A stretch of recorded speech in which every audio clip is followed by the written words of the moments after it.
शंकर भगवान की शिवरात्रि एक आराधना की रात्रि होती है।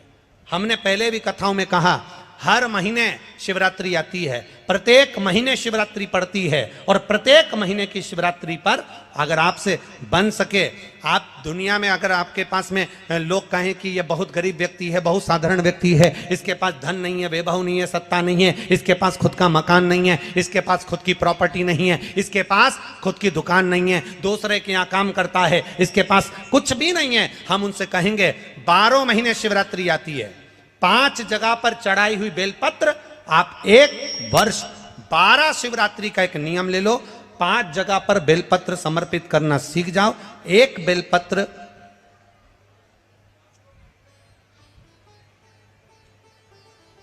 ये शिवलिंग, ये जलाधारी, बहुत ध्यान से देखना, ये चरण जहां से जल नीचे गिरता है, गणेश जी का स्थान, कार्तिकेय जी का स्थान, ये हस्तकमल माता पार्वती जी का हाथ हस्तकमल, शिवलिंग भगवान शंकर का स्थान। ऊपर से जो एक एक बूंद जल शिवलिंग के ऊपर गिर रहा है, शंकर भगवान की 5 बेटियां जया, विषहरा, शामरीबारी, दौतली, देव।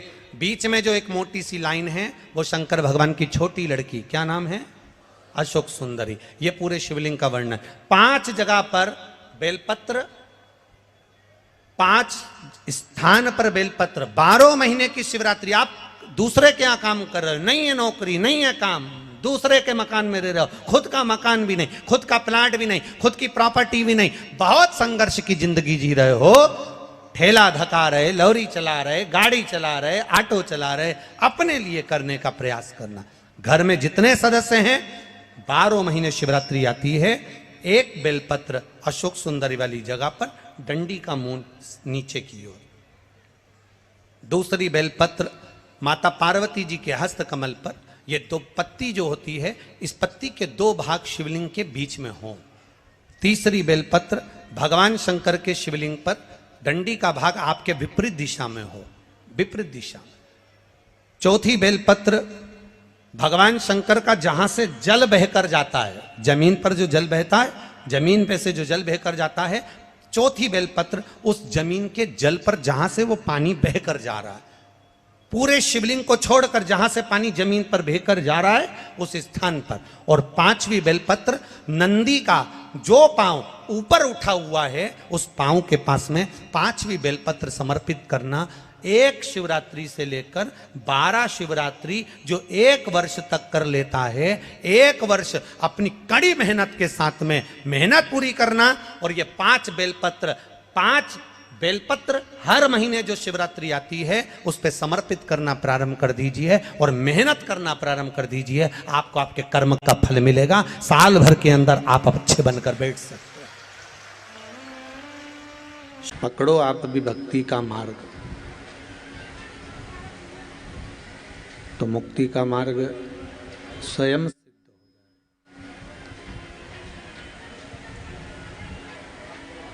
उस मुक्ति के मार्ग को सिद्ध करने की जरूरत पड़ेगी ही नहीं।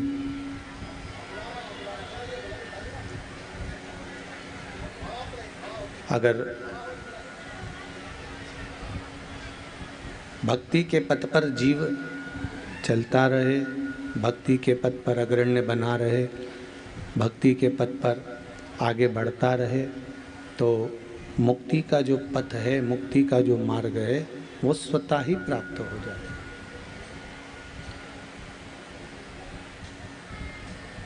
एक बहुत साधारण सी भाषा से, साधारण से भावों से, एक साधारण से दृष्टांत से अपन समझें।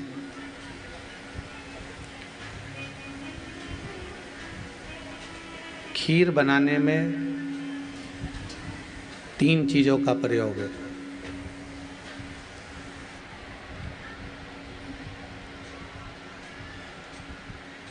खीर बनाने में 3 चीजों का प्रयोग है। ये एक है दूध, एक है चावल और तीसरे नंबर पर है शक्कर, चीनी। इन तीनों का कलर देख लीजिए, एक जैसा है।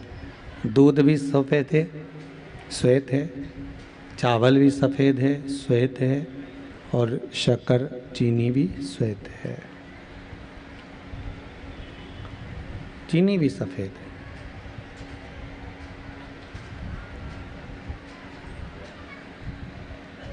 अब इसमें चावल का कलर कोई दूसरा हुआ क्या?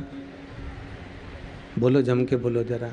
नहीं हुआ ना, सफ़ेद ही है, श्वेत ही है। दूध का कलर भी चेंज नहीं है, वो भी सफ़ेद है, श्वेत ही है। और जो चीनी, जो शक्कर इसमें डाली गई, उसका कलर भी श्वेत है, उसका कलर भी सफ़ेद है।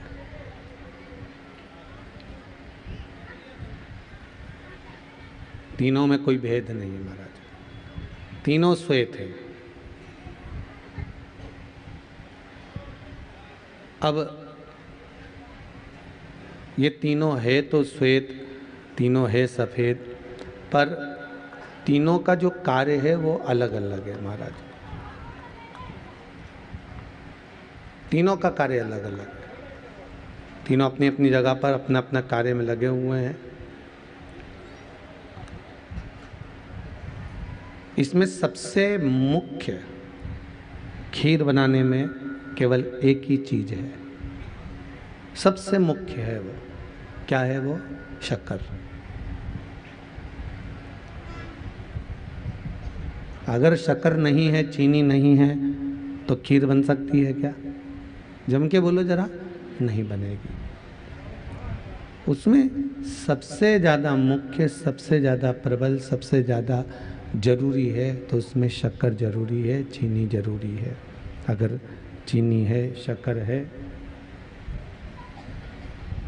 तो फिर खीर बनने में आपको कोई परेशानी नहीं होगी, कोई प्रॉब्लम नहीं होगी।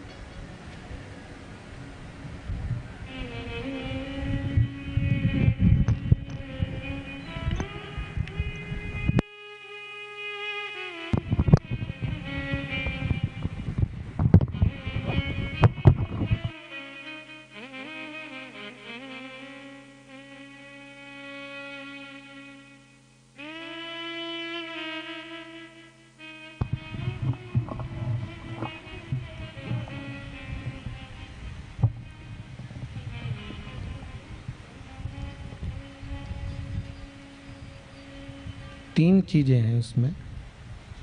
एक दूध है,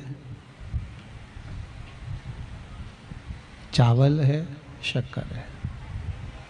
बहुत अच्छे से समझना शिव महापुराण के इस तत्व को। शायद हमारी भी जिंदगी इन तीन चीज़ों के मिलन में श्रेष्ठ बन जाए। आपने अपनी जिंदगी में खूब खीर बनाई है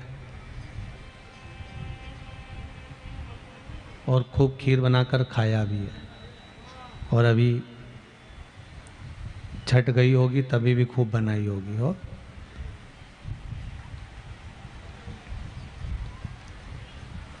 तीन चीजों का मिलन है इसमें। एक दूध, एक चावल, एक शक्कर। अब इन तीन चीजों में, खीर बनाने में तीन चीजें लगी हैं, और तीनों का अगर तत्व देखा जाए, तीनों का स्वरूप देखा जाए, तो अलग अलग है।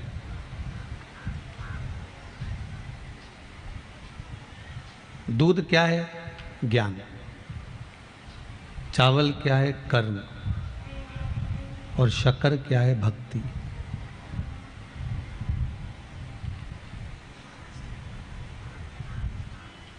इसमें चावल की भी कोई महत्वता इतनी विशेष नहीं है। तुम चावल की जगह सेवैयाँ की भी खीर बना सकते हो।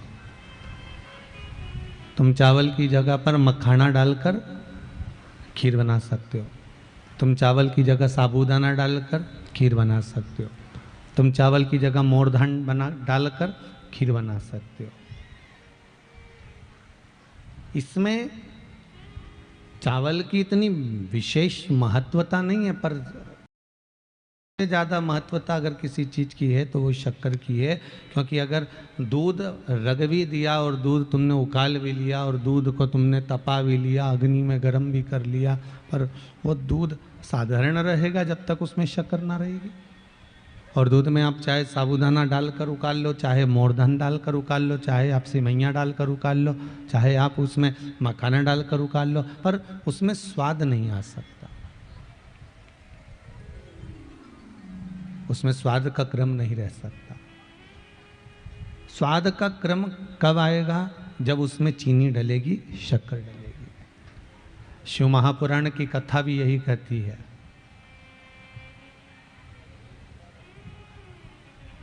केवल यजमान कथा करवा ले, जैसे श्री दिलीप कुमार जी अग्रवाल का परिवार, अग्रवाल परिवार ये कथा करवा रहा है शेर घाटी में, तो बाबा की कृपा से करवा रहा है। केवल यजमान कथा करवाए और उस कथा को केवल करवाए और वो स्वयं श्रवण ना करे, उस कथा को स्वयं अपने जीवन में ना उतारे, तो कथा करवाने का कोई लक्ष्य तत्व रहेगा क्या? कोई कथा का महत्व रहेगा क्या? नहीं। शिव महापुराण की कथा कहती है कि जब हम भक्ति रूपी चीनी, भक्ति रूपी शक्कर को उस खीर में मिलाते हैं, तब जाकर उस खीर का स्वाद बढ़ता है, उस खीर में स्वाद बढ़ता जाता है।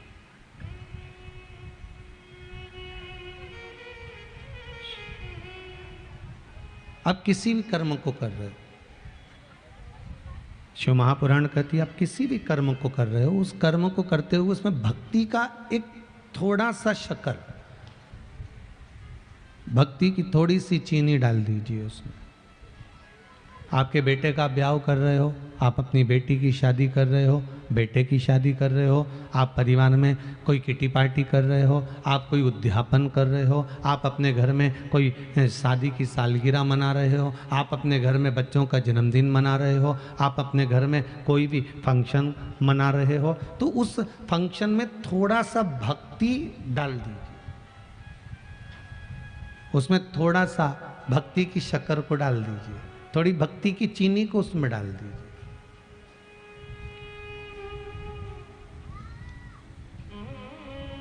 और जब आप भक्ति की चीनी को उसमें डालेंगे ना, तो उसका एक स्वाद बढ़ जाएगा, उसका एक आनंद बढ़ जाएगा। और वो भक्ति की चीनी है कौन सी? तो कहा कि धर्म रूपी, सत्कर्म रूपी, सत्संग रूपी, स्मरण रूपी, नाम जाप रूपी, नाम स्मरण रूपी चीनी शक्कर उसमें डले तो उसका स्वाद है, वरना कोई स्वाद ही नहीं मालूम पड़े, फिर वो एकदम शून्य है। अगर स्वाद नहीं तो उसमें शून्यता है, उसमें फिर कोई आनंदता नहीं। जैसे एक व्यक्ति ने जाकर कहा, सुनो सुनो सुनो सुनो सुनो, क्या है? तुम इतना बड़ा काम कर रहे हो तो मैं तुम्हें कुछ गुप्त दान देना चाहता हूँ। अब गुप्त दान देना चाहता हूँ? हाँ, बहुत अच्छी बात है साहब। तो एक काम करना, कल आप मेरे घर पर आ जाना और मैं गुप्त दान दे दूंगा तुमको, आ जाना हो। तब सब लोगों ने मिलकर, गांव के जो लोग थे 2 4 8 लोग बड़े बड़े अच्छे, सब उसके घर गए। तो उसने कहा अब मैं तुमको गुप्त दान देना चाहता हूँ और गुप्त दान देना चाहता हूँ। तो उसने एक चेक फाड़ा और चेक उनको भर के और दे दिया।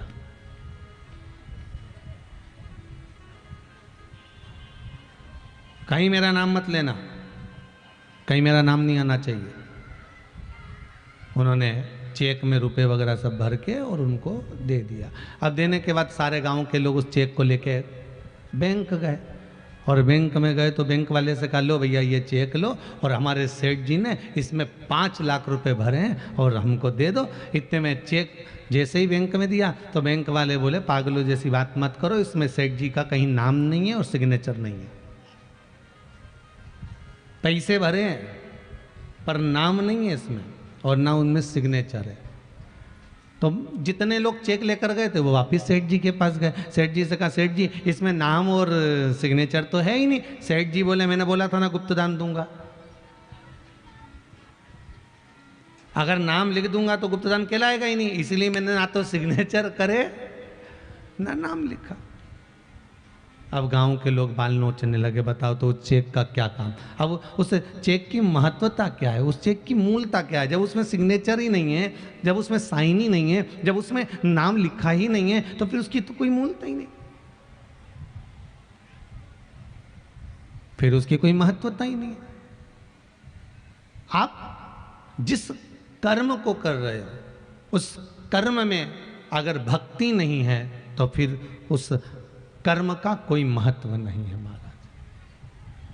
हम तो बार बार कहेंगे, अगर आपके यहाँ शादी का कोई फंक्शन है, शादी की सालगिरह है, जन्मदिन है, किटी पार्टी है, या आपके यहाँ कोई भी फंक्शन कर रहे हो, उसमें भले 5 भजन गाओ, ढोलक उठा ली 5 भजन गा लिए, भले उसमें आप बैठ कर राम नाम गाओ, कृष्ण नाम गाओ, शिव नाम गाओ, तुम्हारी मर्जी पड़े जो गाओ, पर भले थोड़ा सा गाओ, पर उसमें तुम्हारा भक्ति का होना, भजन का होना, कीर्तन का होना, स्मरण का होना, नाम जाप का होना जरूरी है। आपके यहाँ किटी पार्टी हो रही है, माताएं इकट्ठी हुई हैं, तो आप 5 माताएं 10 माताएं, भले पूरी माताएं भजन ना गाए पर 4-5 तो गा सकती हो। और भजन भी ना गाओ तो हम तो कहेंगे कि एक मंत्र का स्मरण एक साथ में मिलकर करो, श्री शिवाय नमस्तुभ्यम। आप उस मंत्र का स्मरण करो।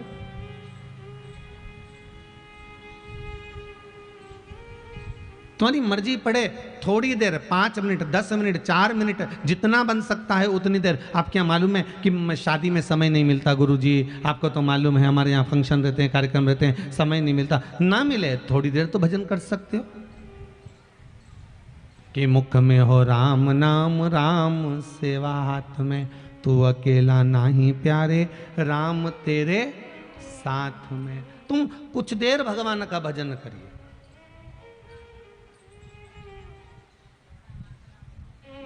और जब आप भगवान की भक्ति में कुछ देर डूब जाओगे, भगवान की भक्ति में थोड़ी देर समाहित हो जाओगे, भक्ति रूपी शक्कर को जब आप खीर में डाल दोगे तो उसका स्वाद, उसका आनंद अपने आप बढ़ जाता है महाराज।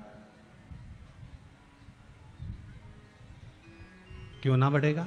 कि भजन भोले बाबा का करते रहोगे तो संसार सागर से तरते रहोगे। बस ये भगवान की भक्ति का एक सार तत्व हमारे जीवन में अगर उतर गया, भगवान की भक्ति का एक मूल तत्व हमारे जीवन में उतर गया, तो जीवन तो यूं ही सार्थक हो गया। तुम्हारी कमाई का उत्तराधिकारी 1 की जगह 10 हो सकते हैं। तुम्हारी प्रॉपर्टी का उत्तराधिकारी 1 की जगह 10 हो सकते हैं। तुमने जो कमाया उसका उत्तराधिकारी 1 की जगह 10 हो सकते हैं, पर तुम्हारे कर्म का उत्तराधिकारी कोई दूसरा नहीं होगा। तुम्हारे कर्म का उत्तराधिकारी तुम्हें स्वयं को बनना पड़ेगा। तुम्हारे कर्म का भोग तुम्हें स्वयं को भोगना पड़ेगा। चाहे तुम सत्य की जीवन निकालो, चाहे असत्य का निकालो। तुमने जो कमाया, उस कमाई का, उस प्रॉपर्टी का, उस मकान का, उस जमीन का, उस दुकान का, उस जायदाद का उत्तराधिकारी 1 की जगह 10 हो सकते हैं, पर तुम्हारे कर्म का उत्तराधिकारी कोई भी नहीं हो सकता। तुम्हारे कर्म को तुम्हें स्वयं भोगना है। कौन भोगेगा इसके सिवा?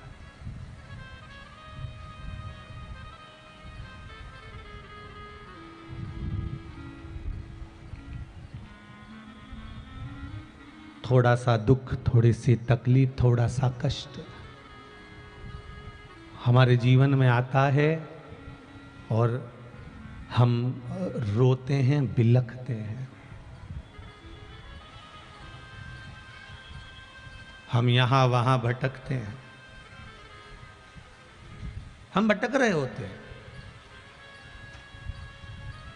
पर जब सुख का भान हमारे जीवन में आता है, बहुत सारी संपदा हमारे जीवन में आ जाती है, बहुत सारा वैभव हमारे जीवन में आ जाता है, तो भी हम इतने फूल जाते हैं अहंकार में, इतने फूल जाते हैं ममता में, इतने फूल जाते हैं अकड़ में कि हम किसी साधारण से जीव को तो गिनते तक नहीं।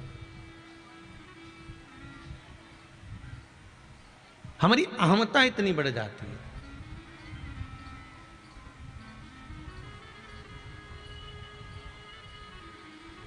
शिव महापुराण की कथा कहती है, जब बेकार समय आता है, बहुत बहुत दुख का समय आता है, बहुत कष्ट का समय आता है तो घर में रखा हुआ जितना सोना है, जितने आभूषण हैं, जितना स्वर्ण है, वो भी दुकान पर चले जाता है। बोलो सही है कि गलत है? जम के बोलो जरा, सही है ना? जब कष्ट आता है, दुख आता है, तकलीफ आती है, तो घर में रखे हुए सोने को दुकान पर ले जाया जाता है। दुकान पर लेकर जाते हो, किस लिए? ये दुकान में दे दूंगा, ये सोने की दुकान पर दे दूंगा, थोड़ा सा धन मिलेगा, मैं घर में गुजारा कर लूंगा। जब कष्ट आया तो सोने को, रखे हुए सोने को दुकान तक लेकर गए हो, तो शिव महापुराण की कथा कहती है इतनी समझ हर व्यक्ति में होती है कि कष्ट आने पर सोना दुकान पर चले जाता है, तो कष्ट आने पर मनुष्य भगवान तक क्यों नहीं जाता है? कष्ट आए तो भगवान तक जाओ ना। कष्ट आया तो सोना दुकान पर गया, थोड़ा सा पैसा मिल गया, 8-15 दिन, 20 दिन, 50 दिन, 25 दिन, 30 दिन निकल गए, तो कष्ट आया तो घर में रखा हुआ सोना दुकान पर पहुंच गया। तो कष्ट आने पर आप भी तो परमात्मा के दरवाजे जा सकते हो। कष्ट आने पर सोना दुकान पर बाद में जाए, उससे पहले तुम शंकर की शरण में चले जाओ। किसी एकांत में जो शिव मंदिर हो उसमें जाकर झाड़ू लगाओ, बुआरी लगाओ, पोछा लगाओ, शिव जी का स्नान कराओ। नहीं है तुम्हारे पास में बेलपत्री, दूसरी पत्तियों को तोड़कर शंकर जी पे चढ़ाओ, पुष्प चढ़ाओ, शंकर जी की आराधना करो। कुछ भी नहीं है, झाड़ू और पोछा लगाकर शंकर का स्नान करा कर जाओ। थोड़ी देर बैठकर एकांत में शिव से अपने मन की बात कहना प्रारंभ कर दो। देखो दुकान पर सोना ले जाने की जरूरत नहीं पड़ेगी। दुख में, कष्ट में अपने शरीर को लेकर भगवान तक पहुंचिए और मन को शिव में लगा दीजिए, अपने आप कार्य सफल हो जाएगा, अपने आप हो जाएगा।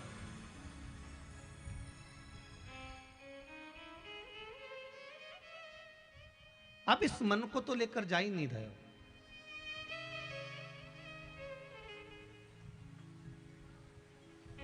आप इस मन को परमात्मा तक लेकर तो पहुंच ही नहीं रहे। आप इस मन को भगवान तक तो लेकर जा ही नहीं रहे हो। जो मन भगवान के पास में लेकर जाता है, भगवान उसको खाली कभी नहीं छोड़ता, कभी नहीं। तेरे दरबार की बाबा निराली शान देखी है, तुझे देते नहीं देखा, पर झोली भरी देखी है। कष्ट आए, सोना दुकान पर जाए, उससे पहले आप शंकर की शरण में चले जाओ। आप उसके चरणों में जाकर निवेदन करो, विनय करो, विनती करो, हम तेरी शरण में आए हैं। शंकर है त्रिकालदर्शी है, कैलाशी है, अविनाशी। कष्ट आता है तो सोना दुकान पर ले जाया जाता है, स्वर्ण को दुकान पर ले जाते हैं महाराज। कष्ट आया तो स्वर्ण दुकान पर ले गए। जीवन में कष्ट आए तो इस तन को और इस मन को भगवान शंकर के शिवालय तक ले जाओ।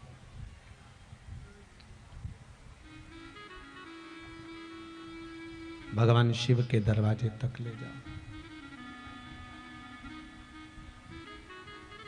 हम तो यहां तक कहेंगे शिव महापुराण के अंतर्गत, अगर आप स्वीकार करें तो बहुत अच्छी बात है, ना करें वो आपकी मर्जी। हम तो कहेंगे कि जीवन में अगर जरा सी भी तकलीफ आए ना, जरा सा भी कष्ट, जरा सा भी बीमारी, जरा सा रोग, जरा सा दुख, जरा सी तकलीफ आए, दुनिया के पास में पहले बाद में जाना, आप पहले शिव के पास जाना, आप पहले शंकर के पास जाइए।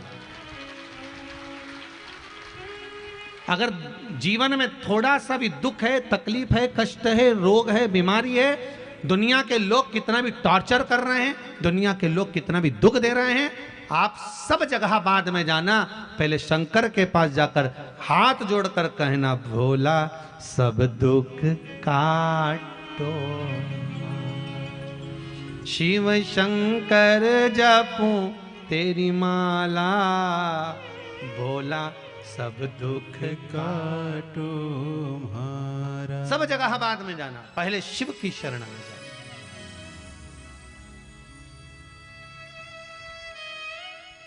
पर हमारी आदत भी तो बुरी है ना, इस आदत का क्या करोगे?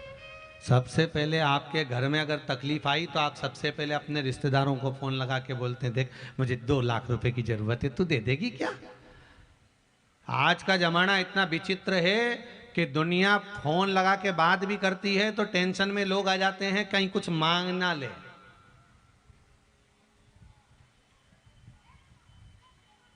कहीं कुछ मांग ना ले, टेंशन में जाते।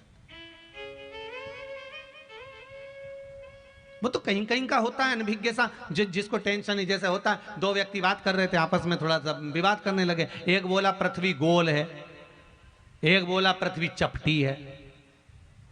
अब वो दोनों लड़ रहे थे। वो बोला कि गोल है पृथ्वी, दूसरा बोला चपटी है।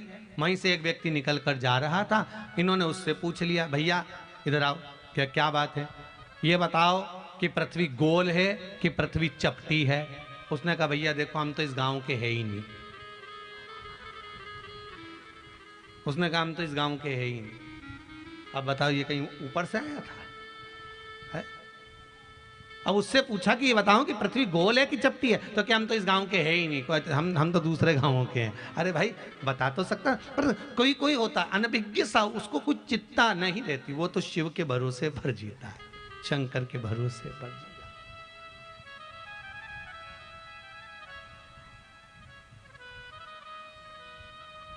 शिव के भरोसे पर जो है महाराज, उसको जीवन में कभी दुख, जीवन में कभी तकलीफ, जीवन में कभी कष्ट नहीं आ सकता। जो शिव के भरोसे पर। आशा एक राम जी से दूजी आशा छोड़ दे, नाता एक राम जी से दूजा नाता तोड़ दे। साधु संगे राम रंगे अंग अंग रंगिए, जाई विधि राखे भोला ताई विधि रहिए। जहाँ जैसा मेरा भगवान रखे, राम रखे, मेरा श्याम रखे, मेरा कृष्ण रखे, मेरा शंभु रखे, उस भाव में हमें रहना है, उस भाव में हमको रहना सीखना है। और जिस दिन हम शिव के भरोसे पर हो गए, जिस दिन हम शंकर के भरोसे पर हो गए, जिस दिन हम शंकर के अनुकूल हो गए, शंकर के भाव में जीना चालू कर दिया, उस दिन हमारा जीवन सार्थक हो गया। आया एक पत्र में, देखो, सेवन प्रसाद जी चतरा, निकिता देवी चतरा, झारखंड से आए आप।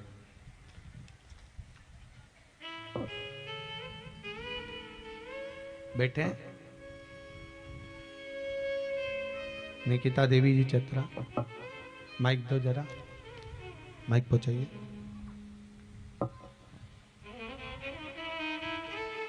आपने लिखा है दीदी, पति को किडनी की बीमारी है, उनकी तबीयत बहुत खराब रहती थी, परंतु जब से हम सब परिवार, नमः शिवाय, श्री शिवाय, श्री शिवाय नमस्तुभ्यम। दीदी कहाँ से आए आप? चतरा से। चतरा। रोइए नहीं, बाबा ने अगर कृपा कर कर आपको यहाँ बुलाया है ना, तो बाबा की ही कृपा मानिएगा। हम तो कहते हैं अगर नसीब है पंडित जी जो आप काम कथा श्रवण कर रहे हैं पंडित जी। आपने इसमें लिखा है कि किडनी का प्रॉब्लम था और ज़्यादा था, अभी की स्थिति कैसी है उनकी? ठीक है पंडित जी। पहले से आराम है उनको? ठीक है। बाबा की बस यही कृपा बनी रहे। हम तो बाबा से ये विनती करेंगे कि बाबा और जल्दी से जल्दी उनको ठीक करे और शीघ्र अतिशीघ्र स्वस्थ हों। बाबा से यही निवेदन। श्री शिवाय नमस्तुभ्यम। बैठो बैठो बैठो बैठो, विराजिए विराजिए। श्री शिवाय नमस्तुभ्यम। बाबा ने अगर कृपा करी है, हमने कहा था ना आपको कि शहर घाटी वालों पर भगवान की बड़ी कृपा हुई है। अगर बाबा ने करुणा करी है ना और यहाँ बुलाया है, तो शायद शेर घाटी के ही नहीं, पूरे बिहार क्षेत्र के सभी जीवों के उद्धार के लिए बाबा ने शिव महापुराण की कथा रखी। कहीं शिव की कृपा हुई। करुणा शिव करे महाराज। आपका भाव अगर निर्मल है और भगवान अगर कृपा करा हुआ है और उसने करुणा करी है, तो वो किसी भी रूप में आकर फल प्रदान करेगा ही। फिर कहेंगे सोना दुकान लेकर जाओ कष्ट के समय पर, वो अलग बात है, पर इस तन को, इस मन को शिव तक लेकर जाना, भगवान शंकर के दरवाजे लेकर जाना, भगवान शिव से विनय करने लेकर जाना, उनसे विनती कर, बाबा हमने जीवन में बहुत दुख देखा है, बहुत कष्ट देखा है, पर भरोसा आपका है, विश्वास आपका है, और विश्वास और भरोसा यदि आपका है तो मुझे उम्मीद है डूबने नहीं दोगे। जैसे माता जगत जननी पार्वती जी ने तप करा, साधना करी, बाल्यावस्था से, छोटी सी अवस्था में देवऋषि नारद सामने से आकर भगवान श्री हिमालय राज जी ने पूछ लिया देवऋषि नारद से, अरे नारद जी आप आए हो, मेरी बेटी का भाग्य बता दीजिए, मेरी बेटी की किस्मत क्या बोल रही है, मेरी बेटी का भाग्य क्या बोल रहा है, मेरी बेटी का भाग्य क्या कहता है, जरा बता दीजिए। देवऋषि नारद छोटी सी कन्या को देखकर, पार्वती जी को देखकर उनका भाग्य बताने लगे। छोटी सी कन्या को, छोटी सी कन्या का स्वरूप देखकर, छोटी सी कन्या का रूप देखकर देवऋषि नारद उनका भाग्य बता रहे हैं, उनके भाग्य का निर्माण कर रहे हैं, उनके भाग्य का वर्णन कर रहे हैं कि आपकी जो बेटी है, आपकी जो पुत्री है, उसका स्वरूप ये होगा, उसका आने वाला समय ऐसा होगा, उसके आने वाले समय का क्रम यह होगा।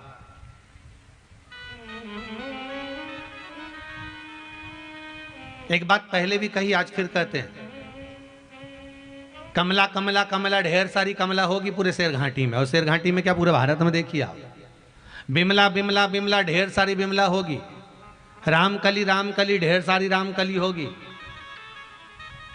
भेरू भेरू, ढेर सारा भेरू होगा।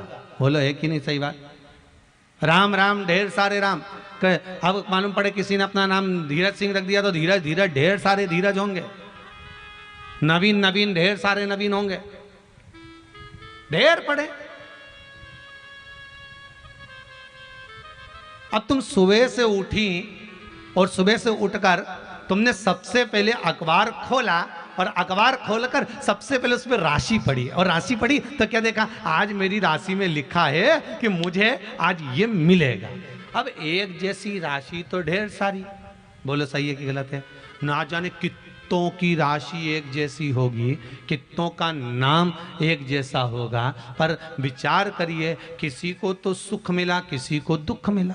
सही है कि गलत है? ये क्यों मिला? जब राशि में लिखा हुआ है कि तुमको आज धन ज़्यादा मिलेगा, संपदा ज़्यादा मिलेगी, नौकरी मिलेगी, तुम्हारी उन्नति होगी, तुम्हारी तरक्की होगी, तुम्हारे यहाँ ऐसा होगा, जब राशि में लिखा है तो फिर होना चाहिए था। फिर हुआ क्यों नहीं? क्योंकि शास्त्र कहता है, भगवान की कथा कहती है, शिव महापुराण की कथा कहती है, ये अपनी जगह पर है। ऐसा नहीं है कि राशि देखने से होगा, नहीं होगा, पर शास्त्र कहता है राशि के साथ में व्यक्ति को अपना कर्म भी करना पड़ेगा। कर्म जरूर है, व्यक्ति को कर्म भी करना पड़ेगा।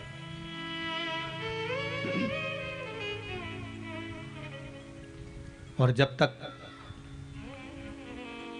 आप कर्म नहीं करोगे, जब तक कर्म की ओर अग्रणी नहीं होगे, तब तक फल कैसे मिले?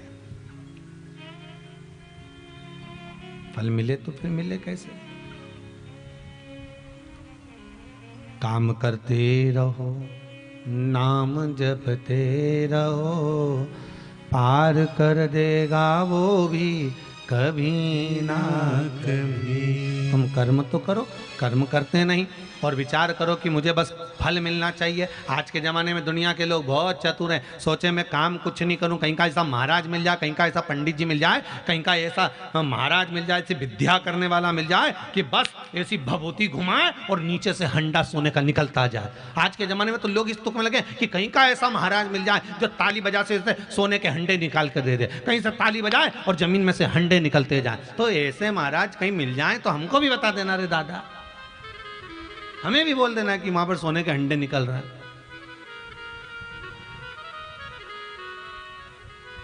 और निकलते होते तो पहले महाराज नहीं निकाल लेते?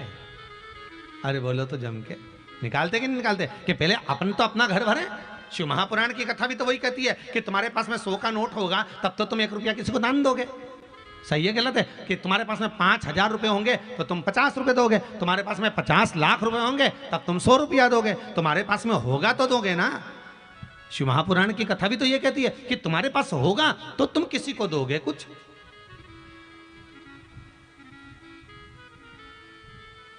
अब दुनिया के लोग कहें कि हमको कैसा महाराज मिल जाए जो सोने के हंडे निकाल दे, पर गीता जी में भगवान कृष्ण ने कह दिया कर्म प्रधान है, काम करिए, तुम कर्म करते रहिए, फल की इच्छा मत रखना, तुम काम में लगे रहना, फल देने की जवाबदारी मेरी है, मैं तुरंत तुमको निकाल कर दे दूंगा। कर्म तो करना पड़ेगा, काम करो ही नहीं और हाथ पैर हिलाओ नहीं, और क्योंकि मैं तो बस कहीं ना कहीं से मिल जा नहीं भाई।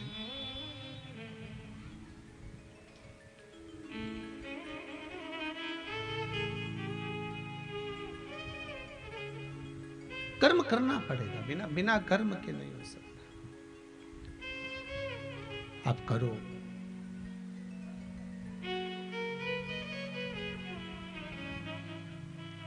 एक चींटी भी अपने दर्रे से बाहर निकलती है, थोड़ा संचय करती है, लेकर आती है, तब जाकर अपना पेट भरती है।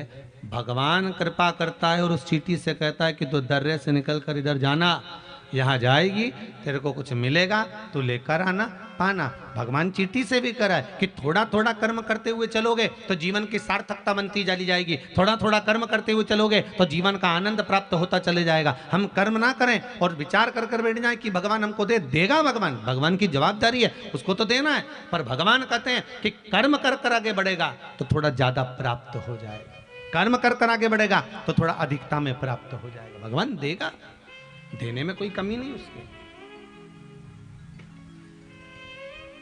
माता पार्वती जी का भाग्य देवऋषि नारद बता रहे हैं।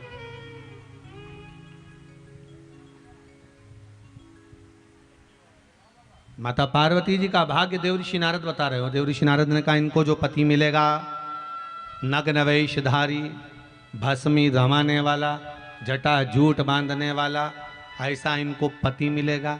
पार्वती जी की माता मैनावती की आंख में जल भर गया, रोने लगी कि मेरी बेटी का भाग्य ऐसा है कि इसको जो पति मिलेगा ऐसा मिलेगा, तो इससे तो अच्छा मैं बेटी का विवाह ही नहीं करूंगी।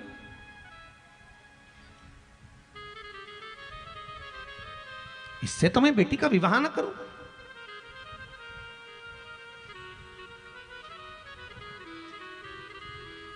अब एक परिवार में एक लड़की को अगर दुख है, बड़ी दुखी है वो बेचारी ससुराल में, तो उसको अगर किसी ने देख लिया तो क्या दूसरी बेटी का विवाह नहीं करोगे? अरे बोलो तो जम के, नहीं करोगे क्या? करोगे तो सही ना भाई, हो सकता है उसका भाग्य अलग हो।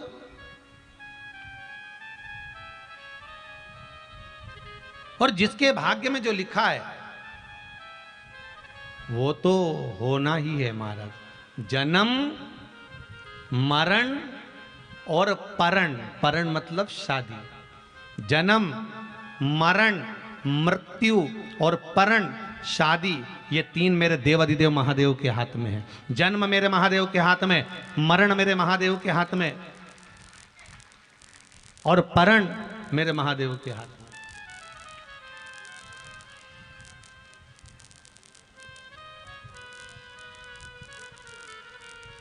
जन्म, मरण, परण तीन मेरे देवाधिदेव महादेव के हाथ में है।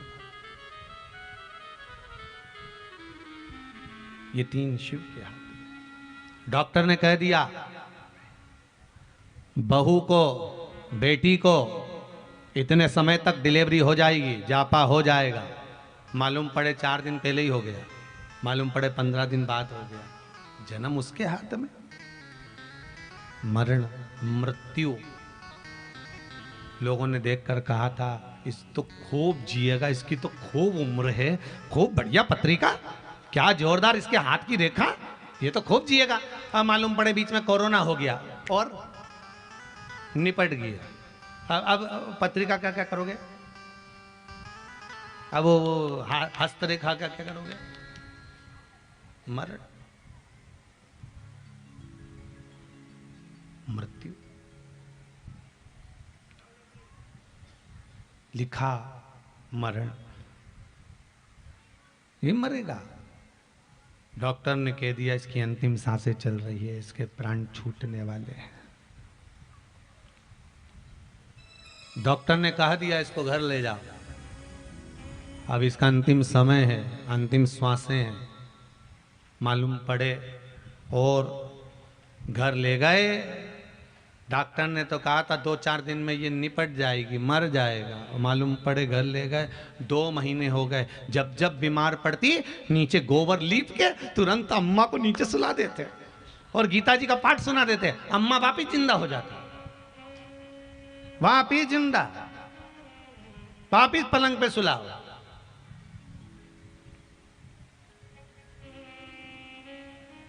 फिर अम्मा बीमार पड़ी, फिर नीचे सुला दिया, फिर जिंदा। अच्छा, कई कई तो फोन लगा के पूछे गुरुजी से, गुरुदेव हमारी अम्मा को हमने 4 बार गीता जी सुना दी, 5 बार गाय दान दे दी, 25 बार तुलसी का दल गंगा जल पिला दिया, पर नहीं जा रही।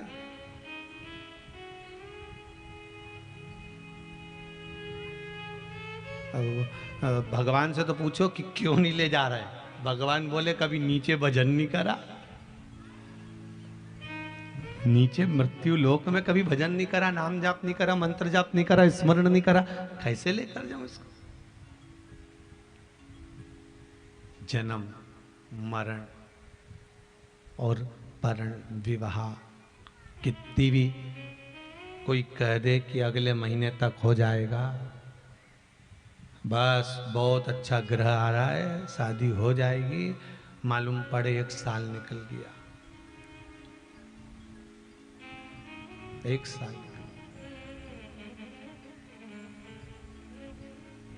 जन्म मरण परण। किसी ने कहा था 12 महीने बाद होगी, मालूम पड़े 15 दिन में ही पक्की हो गई। जन्म मरण परण 3 शिव के हाथ में। शंकर ने किसी को नहीं दिया ये, किसी को भी। इसलिए आज भी ब्राह्मण कहते हैं अगर किसी का एक्सीडेंट हो जाए, कोई बीमार पड़ गया, बहुत बेकार हालत हो गई, वेंटिलेटर पर डाल दिया गया, तो पंडित जी क्या कहेंगे कि महामृत्युंजय का जाप करवा। क्योंकि ब्राह्मण को मालूम है कि अगर जन्म मरण और परण शिव के हाथ में है तो मृत्यु शंकर के हाथ में है। अगर महामृत्युंजय का जाप प्रारंभ करवा दिया तो यह पक्का है कि वो प्राण कुछ देर के लिए रोक सकता है। वो महामृत्युंजय के मंत्र में वो बल है।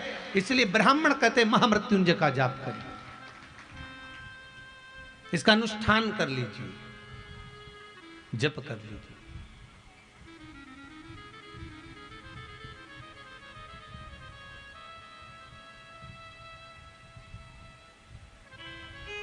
उस जप को धारण कर लीजिए। पर एक बात आपसे हम कहना चाहेंगे, थोड़ा सा भले आपको बुरा लगे चाहे भला लगे, जितने श्रोता टीवी के माध्यम से सुन रहे हो, आस्था के माध्यम से सुन रहे हो, चाहे फेसबुक यूट्यूब पर श्रवण कर रहे हो, सबसे हमारा एक ही निवेदन है, इस बात को ध्यान में रखना कि आज के समय में एक नया फैशन निकल गया है कि मोबाइल में महामृत्युंजय मंत्र डाल लिया जाता है और चलते फिरते खाते पीते महामृत्युंजय मंत्र बजता रहता है।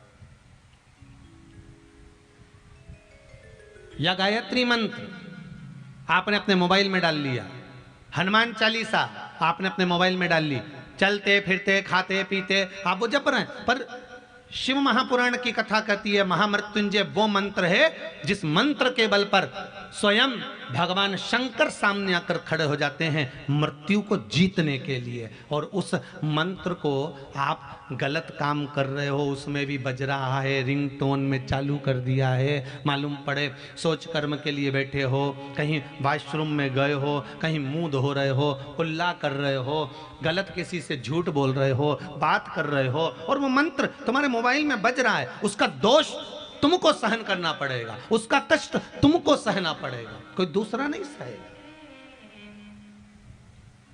मंत्र का प्रयोग, मंत्र का उपयोग आप करो, मना नहीं है, परंतु उस मंत्र का प्रयोग जब आपको लगे कि मुझे इस मंत्र की जरूरत है तब उस मंत्र को छोड़ा जाए।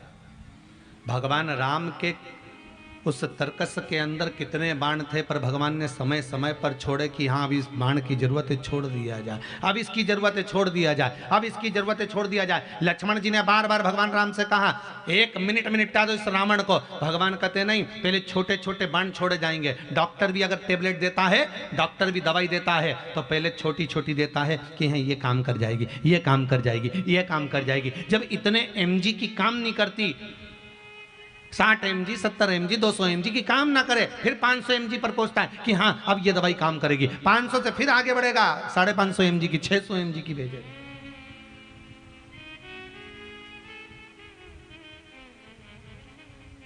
जब ये काम ना करे तब दिया जाता। उस मंत्र का प्रयोग करो, जपो। और जब हम किसी कष्ट में हो तब किसी ब्राह्मण देवता के पास जाकर निवेदन कर कर कहें, ब्राह्मण देवता, हे ब्राह्मण देव आपकी कृपा हो, हमें महामृत्युंजय मंत्र का अनुष्ठान करवाना है। मेरे दादा, मेरे पिता, मेरी माता, मेरी बहन, मेरा भाई, उसकी स्वास्थ्य। फिर ब्राह्मण देवता संकल्प ले, और संकल्प लेकर फिर वो महामृत्युंजय मंत्र का स्मरण करे। उसका जो फल हो, उसका जो सुख हो, वो एक आनंद देने वाला, उसका एक आनंद है।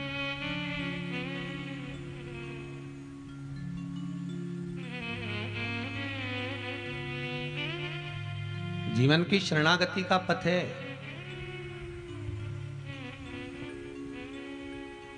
सुख देने वाला, आनंद देने वाला। आज शिव महापुराण की कथा कह रही है। पार्वती जी मैया का भाग्य देव ऋषि नारद ने बता दिया कि इनको ऐसा पति मिलेगा। किसके भाग्य में क्या लिखा है किसी को नहीं मालूम। एक पत्नी ने अपने पति से कहा, सुनो तुम मां बैठ कर सारी दुनिया के लोगों को इतना इतना पैसा दान देते हो, तुम्हारी बेटी दुखी है, तुम्हारी बेटी का भाग्य में कुछ नहीं लिखा। उसका पति बेचारा कुछ नहीं करता, रोता रहता दिन भर बैठकर, मेरी बेटी रोती रहती है। तुम दुनिया भर में इतनी कथा सत्संग करा रहे हो, अपनी बेटी को थोड़ा दान नहीं कर सकते? थोड़ा बहुत पैसा अपनी बेटी को दे दो। पति बड़ा विद्वान था। पति ने अपनी पत्नी से कहा, फालतू बात मत करना, मेरी बेटी का भाग्य अच्छा नहीं है इसलिए नहीं दूंगा। तो इतने में पत्नी ने कहा, तुम क्या भाग्य विधाता हो जो तुम कह रहे हो कि मेरी बेटी का भाग्य अच्छा नहीं है? तुमने उसका भाग्य लिखा है क्या? इतने में पति ने कहा, अगर बेटी का भाग्य अच्छा होता तो इतने करोड़पति के घर में दी थी मैंने बेटी को, और मालूम पड़े रोड़पति में हो गई। करोड़ों का धन देख कर दिया था, बड़ा बंगला देख कर दिया था, परिवार देख कर दिया था, पति सर्विस कर रहा था, नौकरी कर रहा था, सब कुछ देखकर मैंने बेटी को ब्याया था। उसके बाद बेटी दुखी क्यों हुई? अगर भाग्य अच्छा होता तो दुख क्यों होता? इतने में पत्नी ने कहा, फालतू बात मत करो, मैं बेटी को दूंगी। तो पति ने कहा, तेरा फर्ज है, तू मां है, दे सकती है, दे, तुझे जितना देना दे। और पत्नी ने आज अपनी बेटी और दामाद को भोजन के लिए बुलाया। बेटी तो नहीं आई, दामाद भोजन करने आया। और पत्नी ने क्या करा कि लड्डू बनाए तिल के, और तिल के लड्डू बनाकर उस लड्डू में सोने की गिन्नियां फंसा दी, सोने के सिक्के फंसा दिए। सोने की गिन्नियां फंसाई, डब्बे में भर दिया, और जमाई से कहा भोजन करने के बाद, ये डब्बा ले जाओ, इस डब्बे को मेरी बेटी को दे देना। जमाई साहब, हो माँ, अगर मैं बता कर दूंगी तो जमाई लेगा कि नहीं लेगा? उसको बुरा लगेगा कि मेरी सास ने बता मुझे सोना दे दिया, उसको बुरा लगेगा कि जैसे हम भिखारी हों। तो उसने लड्डू के अंदर सोने की गिन्नियां फंसा कर दे दी। वो लेकर गया। रास्ते में जाते जाते उसके मन में आया, कल बच्चों की फीस जमा करना है, पैसा नहीं है घर में बिल्कुल भी। एक काम करता हूँ, सास ने मुझे लड्डू दिए हैं, इसको हलवाई की दुकान पर बेच देता हूँ, 500 रुपये मिलेंगे, उस 500 रुपये की मैं फीस जमा कर दूंगा। हलवाई की दुकान पर गया, सेठ जी ये लड्डू ले लीजिए। सेठ जी ने लड्डू सूंघे तो बड़े अच्छे थे, लाओ दे दो हमको, ये लो 500 रुपये। 500 रुपये दिए, वो घर लेकर चले गया। शाम को सेठ जी वापिस आ रहे थे। सेठ जी आते आते उनके मन में आया, आज मेरी पत्नी का जन्मदिन है, लड्डू लेता हुआ चलता हूँ। हलवाई की दुकान पर गए, आवाज लगाई, सेठ जी कहाँ हो? सेठ जी आए, बोलो साहब लड्डू दे दो जरा 2-4 किलो, ताजा डब्बा आया है लड्डू का, यही ले जाओ। लड्डू का डब्बा दिया, सेठ जी घर ले जाकर लड्डू पहुंचे। आज पत्नी का जन्मदिन था, जन्मदिन पर लड्डू जैसे ही पत्नी के मुंह में दिया तो सोने की गिन्नी आ गई। पत्नी ने पूछा ये लड्डू कहाँ से लिया? इतने में पति ने कहा हलवाई की दुकान से लाया हूँ। ये लड्डू हलवाई की दुकान पर कहाँ से आ गए? पता नहीं। पत्नी की आंख में से आंसू बहने लगे कि ये लड्डू तो मैंने जमाई को दिए थे। पत्नी ने पति के चरण पकड़े, आप सही कहते हो, भाग्य में नहीं होगा तो कोई कितना भी दे दे पहुंच नहीं पा सकता। कितना ही देकर देख लीजिए, भाग्य में होगा तो दौड़ कर आएगा, भाग्य में नहीं होगा तो तुम करोड़ों का धन दे दीजिए, कुछ नहीं मिल पाएगा। कितना झगड़ा कर कर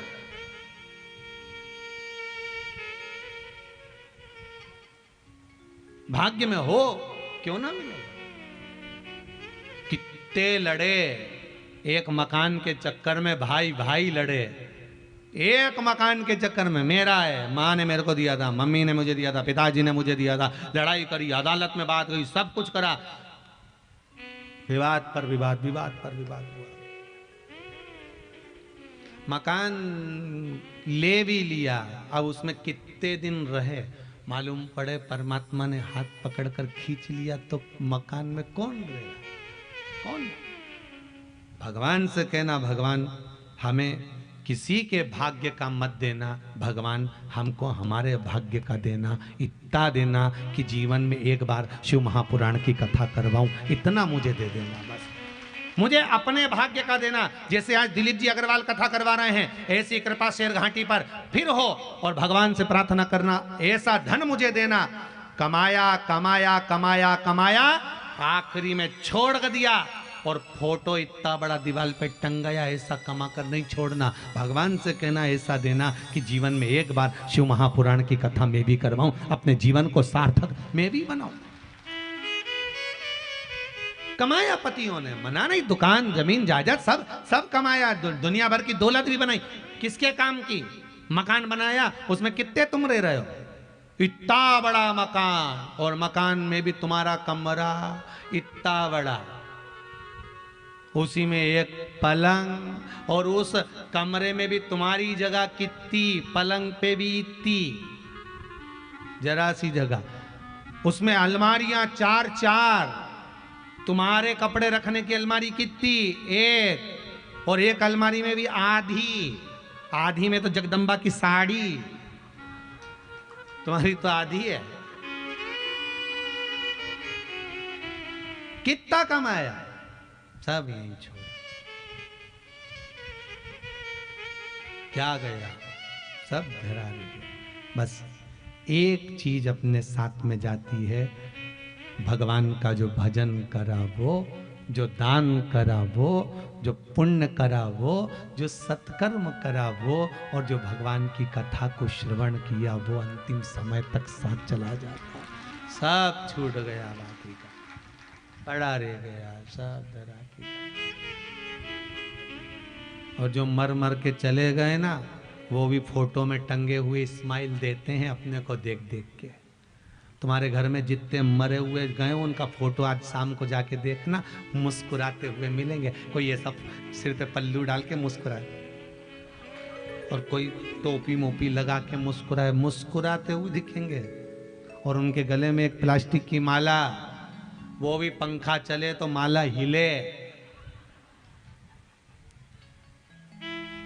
और वो फोटो में भी अम्मा इसलिए स्माइल देती है, बेटी हम भी जोड़ जोड़ के मर गए, आखिरी में टंग गए, और तू भी जोड़ जोड़ के मर जाएगी, आखिरी में तू भी टंग जाएगी। यही लाइन से ढेर सारे टंगना।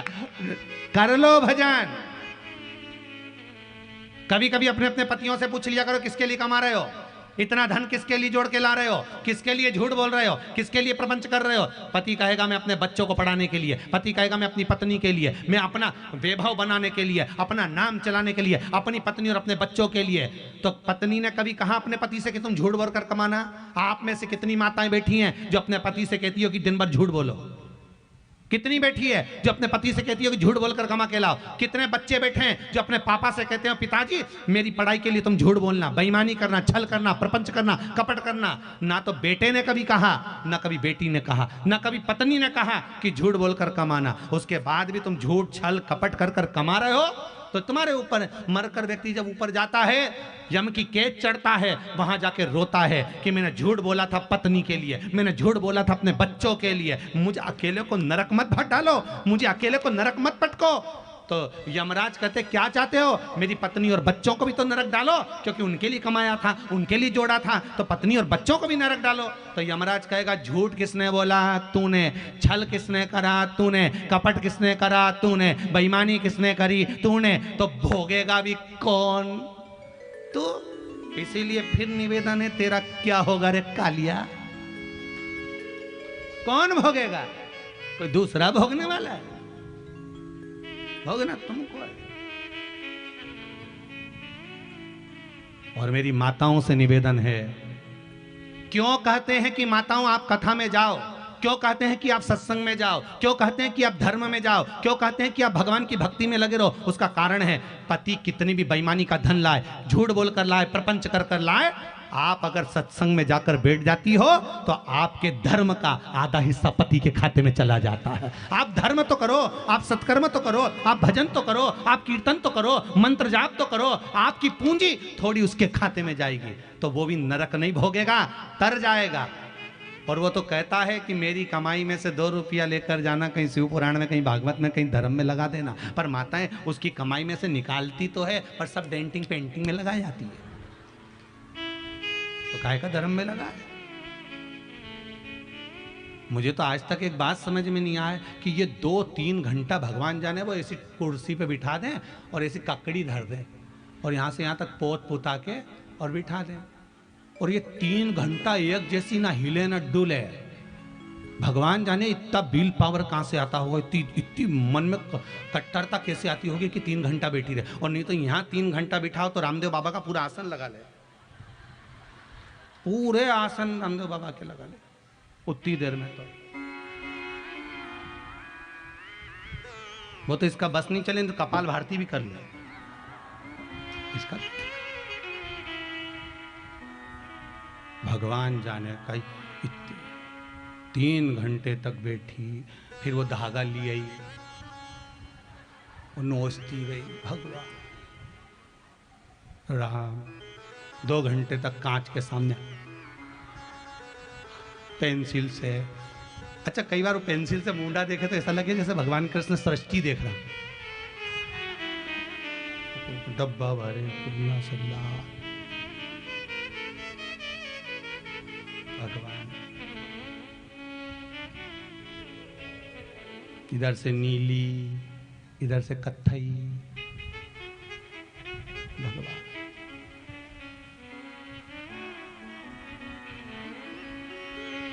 जब ये लोग श्रृंगार करके शादी में जाए नहीं, तब ऐसा लगता है कि शंकर जी की शादी हो रही है, क्योंकि सारी डाकनी, पिशाचनी, चुड़ैल, भूत, भयंकर सब ही दिख रहे, सारे की सारे। कौन देखे उन्हें?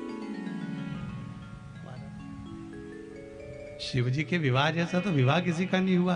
भोलेनाथ जी महाराज तैयार ही नहीं हुए, श्रृंगार ही नहीं करा। भगवान विष्णु ने कहा भोलेनाथ जी तैयार हो, तुम्हारी शादी है? नहीं आऊंगा, अभी बारात लेके नहीं जाऊंगा। तो कब जाओगे? तो भगवान बोले अभी मेरा मुहूर्त नहीं आया। तो मुहूर्त कब आएगा? तो इंतजार करते रहे। मैं पार्वती जी की यहाँ 1 मुहूर्त निकल गया, 2 मुहूर्त निकल गए, हलवाई भी अपने अपने घर जाने लगे कि भैया बाराती नहीं आ रही, हम तो हमारे घर जाएं। इतने में भगवान ब्रह्मा जी ने कहा हलवाई भी चले जाएगा, खाने को नहीं मिलेगा। भगवान बोले अभी मुहूर्त नहीं आया। मुहूर्त का इंतजार करते रहे। तब 15 दिन बाद सामने से एक अर्थी आई, राम नाम सत्य है, राम नाम सत्य है बोलते बोलते आए। शंकर जी उठ के नाचने लगे, मेरा मुहूर्त आ गया, अब मेरा मुहूर्त हो गया। शंकर जी की बारात कब निकली थी? जब सामने से अर्थी आई थी। जैसे ही अर्थी आई, मुर्दा में आग लगाई। आग लगाई, शंकर भगवान मन में सोचे मेरा पाउडर का डब्बा तैयार। और उन्होंने पाउडर माउडर लगा के जो तैयारी करी और तैयारी करी और बारात निकली। आज भी नियम है, शिव जी की बारात निकली थी, सामने से अर्थी आई थी, तब शंकर की बारात निकली थी। हिंदू धर्म की रीति है, आज भी आप कोई अच्छा काम करने जा रहे हो, सामने से अगर मुर्दा आता दिख जाए, अर्थी आती दिख जाए, समझ लेना तुम्हारा काम सफल हो जाएगा, तुम्हारा कार्य सफल हो जाएगा। समझ लेना, आज भी नियम है, सामने से मुर्दा आते दिख जाए तो कार्य सफल है। स्वप्न में किसी मरे हुए व्यक्ति को देख लो, समझ लो कि आज कोई अच्छा काम होने वाला है। किसी अपने व्यक्ति को मरा हुआ देख लिया, समझ लेना उम्र बढ़ गई। तो इसका मतलब यह नहीं है कि तुम शमशान के पास घर बना लो। हाँ, तुम्हारा क्या भरोसा, ये तुम सोचो सीहोर वाला महाराज बोला है कि मुर्दे को देखो तो काम सफल होता है, तुमने कहा अपन मकान ही शमशान के पास बनाएंगे, अपन तो प्लाट ही में ही खरीदेंगे, तो वहां से रोज आता जाता मुर्दा ही मुर्दा दिखेगा। इनका क्या भरोसा। बारात चली धड़ा के शिव जी की खूब दौड़ धाम से, और जब बारात शंकर भगवान की पहुंची थी हिमालय राज की नगरी में, देवता आगे आगे, भूत चुड़ैल पीछे पीछे, डाकनी पिशाचनी भयंकर, कोई का 12 मुंह, कोई का 10 मुंह, कोई का गर्जना करे, कोई का लंबी जीवान भयंकर। जिसको कोई नहीं बुलाया उसको शंकर जी ने बुलाया था। अब तुम्हारे यहां शादी में कितने लोग हैं जो भूत को बुलाते हैं, भूतनी को? क्या गुरुजी इनको बुलाने की जरूरत नहीं पड़ती, रिसेप्शन में दोनों दिख जाते हैं, इनको क्या बुलाया जाए, ये रिसेप्शन में दोनों दिखे, इन्हें बुलाने की जरूरत क्या। भयंकर स्वरूप। और जो हिमालय राज की नगरी में, और आगे आगे ब्रह्मा विष्णु महेश, भगवान ब्रह्मा विष्णु और 33 कोटि देवता सब आगे नाच रहा है, और पीछे पीछे उनके डमरू खड़काया तो डाकनी पिशाचनी चुड़ैल बहुत भयंकर आए, अब वो भी नाच रहे। तो इतने में इंद्रदेव ने ब्रह्मा जी से पूछा, ब्रह्मदेव ये बताओ कि आगे आगे जो देवता नाच रहे हैं, इनके तो नाचने का नाम है कि कोई कथक कर रहा है, कोई भांगड़ा कर रहा है, कोई गरबा कर रहा है, पर ये भूत चुड़ैल ऐसे नाच रहा है, हाथ हिलाए, कहीं पाँव हिलाए, कहीं जमीन पे सो जाए, इनके नाचने का कोई नाम है क्या? इतने में ब्रह्मा जी बोले, इसको कलयुग में लोग डिस्को कहेंगे, यही कलयुग में लोग डिस्को कहलाएगा। तो जितने डिस्को करते दिखे समझ लेना भूत चुड़ैल नाच रहा है, इनको समझ लेना। और डिस्को में होता क्या है, बस हाथ ऐसे हिलाएं जैसे बिच्छू खा गया। भगवान राम,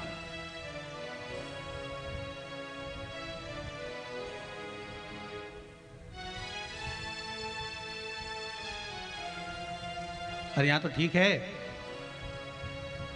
हमारे उधर सीहोर के पास में गांव में एक बारात आ गई शहर की, और गांव के अंदर, और एक बाराती जो थे ना वो जमीन पे सो के ऐसे ऐसे करके जमीन पे नाच रहा। तुमने भी देखा होगा, ना जाना कहाँ कहाँ का डांस, वो जमीन पे नाच रहा। तो हमारे एक परिचित थे, तो उनकी माता जी को लगा कि इसको बेचारे को मिर्गी आ गई, तो वो तो जमीन पे सो के नाच रहा, तो वो अंदर से सड़ा हुआ जूता लिया, अब वो सब तो नाचने में लगे, वो जमीन पे ऐसा ऐसा ऐसा ऐसा करे, अब वो अंदर से जाके जूता ला के सूंघा दिया मुंह पे।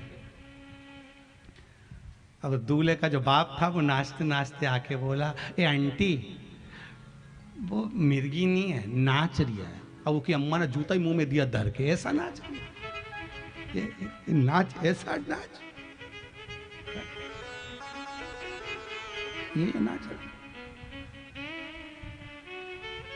बारात पहुंची हिमालय राज के दरवाजे पर, बड़ा एक आनंद था हिमालय राज की, एक आनंद बड़ा समाया हुआ।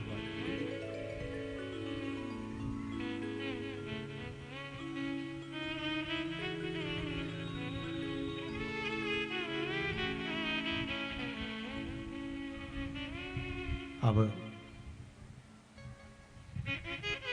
राम जी के विवाह में और शिव जी के विवाह में एक अंतर है।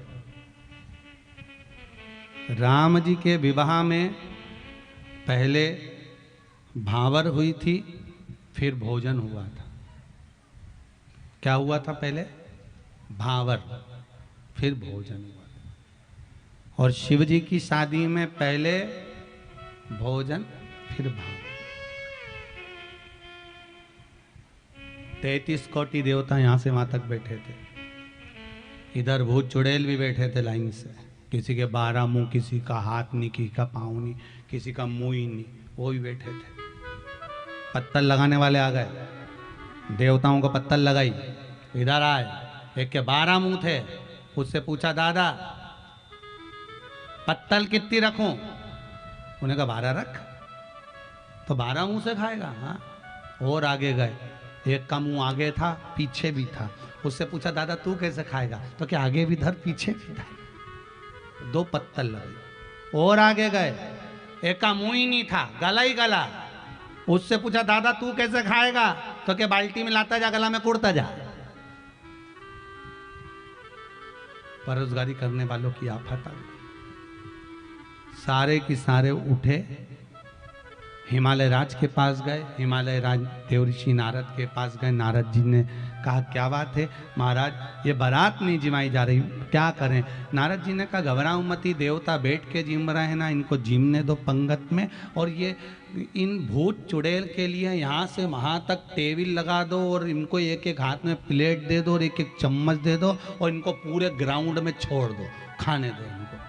ठीक है, इतने में सबको प्लेट चम्मच दे के ग्राउंड में छोड़ दिया। अब छोड़ने के बाद इंद्रदेव ने ब्रह्मा जी से पूछा, ब्रह्मदेव ये बताओ देवता बैठ के जिम रहे, इनके जिमने का नाम क्या है? तो ब्रह्मा जी बोले इसको पंगत कहते हैं। ठीक है, ये भूत चुड़ैल खड़े खड़े खा रहे, इनके खाने का नाम क्या होगा? भगवान ब्रह्मदेव बोले कलयुग में लोग इसको बफेट कहेंगे, यही बफे कहलाएगा कलयुग में। जो भूत चुड़ैल ने उस समय खाया था, समझ गए क्या? आज के जमाने में सब खा, जो उस समय खाया था, अंतर। तो भाग्य लिखा, ये जो जहां लिखा है भाग्य, वो लिखा। शंकर है, शंभु है, त्रिकालदर्शी, कैलाशी अविनाशी है शिव, करुणा सागर है।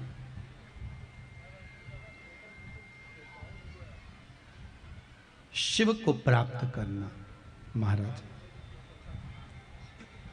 दुनिया के लोग कहते हैं भगवान को प्राप्त करना बहुत कठिन है, पर शिव महापुराण की कथा कहती है भगवान को प्राप्त करना बहुत सरल है। 1 लोटा पानी 3 बार ताली और मुख से बम बम बहुत।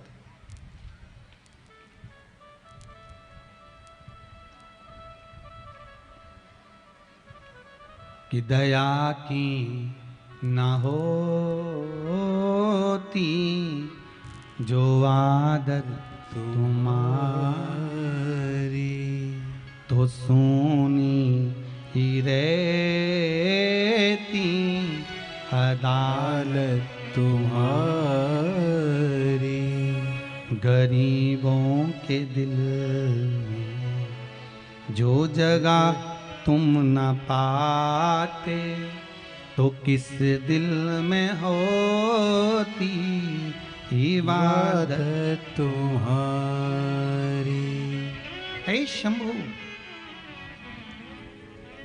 हे शंकर, ओ घड़दानी, आप कृपालु हो, आप दयालु हो। अगर आप दया ना करते तो कौन करता? महाराज एक पत्र बड़ा भाव का आया, सुंदर। इन्होंने लिखा है, श्री निर्मला जी अग्रवाल, फुसरो बोकारो से हैं, फुसरो बोकारो से। कहाँ बैठी हैं जरा? एक बीमारी छोड़ की हो गई थी इनको, दिल्ली में भी इनका इलाज करवाया गया जी। श्री शिवाय नमस्तुभ्यम। शिवाय नमस्तुभ्यम जी। कहाँ से? फुसरो से आए? फुसरो से आए हैं सर बाबा, और दिल्ली में इलाज कराए तो बोल दिया डॉक्टर के 1 महीना के अंदर स्टेन लगाने के लिए। अच्छा। हमले बोले कि नहीं, सारा परिवार हमको बोले कि डलवाना है। हम कहीं नहीं, हम कथा लिए हुए हैं, डलवा लेंगे तो कथा हम कैसे करवाएंगे जी। हमको बाबा से कथा करवाना है, कथा करवा लेंगे तब हम डलवाएंगे। 2 साल हो गया अभी तक हम नहीं डलवाए। अब जरूरत तो नहीं है, बाबा ने बड़ी कृपा नहीं है, बाकी आगे बाबा से दुआ है कि हम अच्छे बाबा रहें। कृपा करे। बाबा ने अगर इतना निभा दिया है, शिवाय नमस्तुभ्यम। श्री शिवाय नमस्तुभ्यम, तो जरूरत नहीं पड़ेगी। हर हर महा। बाबा की कृपा रहे, शिव ओघड़दानी है, त्रिकालदर्शी है, कैलाशी है। आपका विश्वास, आपका भरोसा अगर शिव के प्रति है तो फिर कुछ मत सोचिए। फिर निवेदन करूंगा, एक बार डॉक्टर भी कह देते हैं कि अब हमारे हाथ में नहीं है, अब उसके हाथ में। बोलो सही है? मतलब डॉक्टर को भी मालूम है कि एक बड़ा डॉक्टर और बैठा हुआ है, एक और बैठा, उसको भी ये मालूम है कि अभी ये अब मेरे हाथ में नहीं तो उस परमात्मा के हाथ में। देवऋषि नारद ने कहा इस बेटी का जो भाग्य है ये बड़ा विचित्र है। मैनावती कहती हैं कि मैं बेटी नहीं भी आऊंगा, मैं बेटी नहीं भी आऊंगा।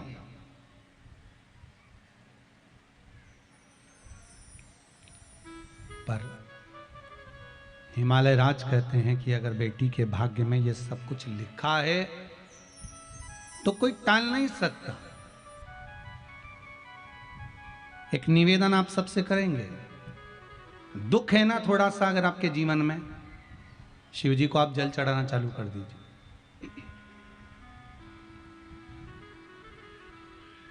शंकर भगवान को आप जल चढ़ाना प्रारंभ कर दो। अगर दुख है ना जीवन में, शिव जी को जल चढ़ाना प्रारंभ कर दीजिए।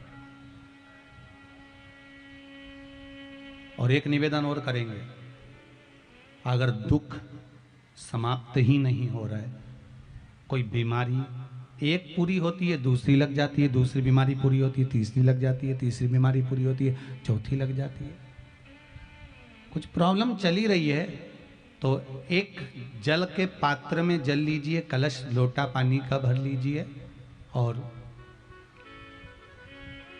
उस पात्र में चावल के 2 दाने डाल लीजिए, अक्षत के 2 दाने डालिए। घर में से लेकर जाओ, थोड़ा सा जल बेलपत्री के वृक्ष के नीचे डाल दीजिए, थोड़ा सा जल पीपल के वृक्ष के नीचे डाल दीजिए और थोड़ा सा जल या तो आंवले का पेड़ मिल जाए या शमी का वृक्ष मिल जाए, शमी का वृक्ष मिले या आंवले का वृक्ष मिले, उसके नीचे डाल दीजिए। 3 जगह पर अगर कोई बीमारी ऐसी हो गई कि वो समाप्त नहीं हो रही, बड़ी बड़ी तकलीफ, मतलब एक बार दवाई अगर चालू हो गई तो दवाई बंद ही नहीं हो रही है, तो उसके लिए आपको 3 जगह पर जल चढ़ाना प्रारंभ कर दो। मात्र 1 हफ्ते से ज्यादा चढ़ाना भी नहीं पड़ेगा। जैसे 1 हफ्ते आप टेबलेट लेते हो, गोली लेते हो, 1 हफ्ते चढ़ाना प्रारंभ कर दो। सबसे पहले बेलपत्री के पेड़ के नीचे क्या करना है, जल का पात्र लेना है, उसमें 2 दाने चावल के डालना, 2 दाने अक्षत के डालिए। पहले बेलपत्री के पेड़ के नीचे जाओ, वहां जल चढ़ाओ, फिर जाइए पीपल के वृक्ष के नीचे, वहां जल चढ़ाइए, आखिरी में या तो शमी के नीचे या फिर आंवले के नीचे, इन दोनों में से कोई एक वृक्ष जिसके नीचे। पर 1 हफ्ते अगर आपने आंवले में चढ़ाया है तो आंवले में ही चढ़ाना, शमी में चढ़ाया है तो शमी में चढ़ाना है। ये बदल के मत चढ़ाना कि आज मैं शमी में चढ़ा देती हूँ कल आंवले में चढ़ा दूंगी, ऐसा नहीं। और ध्यान रखिए एक बात का, कई माताएं क्या करती हैं, पशुपति व्रत करती हैं, तो अभी मैं ये वाले मंदिर में कर लेती हूँ, अगला मैं उस मंदिर में कर लूंगी, अगला मायके में जाके कर लूंगी, ये गलत है। अगर पशुपति नाथ का व्रत कर रहे हो तो एक ही मंदिर में करना है, मंदिर नहीं बदलना। एक माता ने बड़ा अच्छा प्रश्न पंडित श्री रामानुज जी पाठक आचार्य जी ने यह प्रश्न किया है, जहां भी बैठे हैं उनके चरणों को प्रणाम है, ब्राह्मण देवता के चरणों को बहुत बहुत साधुवाद। आपने बहुत अच्छा प्रश्न किया है आचार्य जी, आपको चरणों में नमन करता हूं, विराजिए। बहुत सुंदर प्रश्न है। शिवलिंग घर में पूजन में 2 रख सकते हैं क्या, आपका प्रश्न है आचार्य जी। शास्त्र रीति कहती है शिवलिंग घर में 1 होना चाहिए, और हमने पहले भी कहा है कि मूर्ति शिवलिंग या भगवान कृष्ण या राम जी या ठाकुर जी या जगदम्बा जी जिसकी आप पूजन कर रहे हो, वो घर में अंगुष्ठ आकृति से बड़े नहीं होना चाहिए। भगवान की मूर्ति जमीन पर अपना हाथ रखकर देखिए और इस अंगूठे को लंबा कर कर देखिए, बस इससे बड़े प्रतिमा घर के अंदर ना हो। नहीं कि तुम उसको उठाकर कहीं रखिया है तो उसकी सेवा करो, पर कैसी सेवा करना है, इस अंगुष्ठ आकृति से जितनी छोटी छोटी छोटी छोटी मूर्ति होती है उसको सेवा कम करना पड़ती है, जितनी बड़ी मूर्ति होती चली जाती है उसको सेवा ज्यादा करना पड़ती है। जैसे घर में छोटा बच्चा रहता है, उसको कुछ भी पहना दो, कैसे भी पहना दो, दूध पिलाओ, सुला दो, पटक दो, खिलौने के साथ खेलता रहेगा। बच्चा बड़ा हो गया, उसके मनपसंद कपड़े चाहिए, मैं ये नहीं पहनूंगा, मुझे ये नहीं पहनना, मुझे ये नहीं पहनना, मुझे वो नहीं पहनना, उसके पसंद का। तो मूर्ति बड़ी है, उसकी सेवा। मान लो घर में 2 शंकर जी हैं, आचार्य जी ने केवल स्वयं के लिए नहीं, संपूर्ण जितने इस शिव महापुराण को सुन रहे हैं, पूरे विदेश में, देश में, जहां जहां लोग फेसबुक यूट्यूब के माध्यम से इस पावन कथा को श्रवण कर रहे हैं, बहुत ध्यान से, बहुत सुंदर प्रश्न आचार्य जी ने करा है, पाठक जी ने। घर में मान लो 2 शिवलिंग है तो फिर करना क्या है, उसका क्या करें? शिव महापुराण की कथा कहती है एक शिवलिंग को आप भगवान शंकर का नर्मदेश्वर स्वरूप मान लो और एक शिवलिंग को आप काशी का विश्वनाथ का स्वरूप मान लीजिए और उसकी सेवा में लगे रहिए। इसका मतलब ये नहीं है कि 2 शिवलिंग है तो आप उठाकर उसको पीपल के पेड़ के नीचे रखिए आओ या मंदिर में रखवा दो या कहीं रखवा दो, नहीं। जैसे घर में जो बच्चा रहता है उसको हम किसी को दे नहीं सकते, माँ बड़ा पक्का मन बनाना पड़ता है तब जाकर अपने बच्चे को किसी को देती है, नहीं तो मायके तक छोड़ना पसंद नहीं करती अपनी औलाद को माँ। तो हमारे भगवान को कैसे छोड़ दें? हम हमारे परमात्मा को कैसे छोड़ सकते? नहीं, हम उस परमात्मा को नहीं छोड़ सकते। हम कैसे त्याग दें? शिव महापुराण की कथा कहती है अगर शिवलिंग 2 हैं, ठाकुर जी 2 हैं, 2 गणेश जी हैं आपके घर में, तो इसका मतलब ये नहीं कि आप उठाकर कहीं रख के आ जाओ, उनको छोड़ कर जाओ, नहीं नहीं, अपने घर में रखो, सेवा करो, अर्चना करो। है हो सकता है बाबा की कृपा है, वंश बढ़ रहा है, बाबा का उसमें कोई दिक्कत नहीं, पर हाथ कर कर अगर घर में एक ठाकुर जी हैं तो ज्यादा ठाकुर जी लेकर मत आओ, आपके घर में एक शिवलिंग है ज्यादा शिवलिंग लेकर मत आओ, बाजार जाते हो ज्यादा वस्तुएं भगवान के लिए श्रृंगार लाओ, भगवान की सेवा का सामान लाओ, पर ज्यादा भगवान हमको लेकर नहीं। जितना बने उतनी सेवा करो। धन्यवाद पाठक जी, बहुत बहुत साधुवाद। विराज जी बहुत बहुत साधुवाद, आपके प्रश्न से कई लोगों को उसका फल मिला, बहुत बहुत साधुवाद। एक प्रश्न हो रहा है आपका,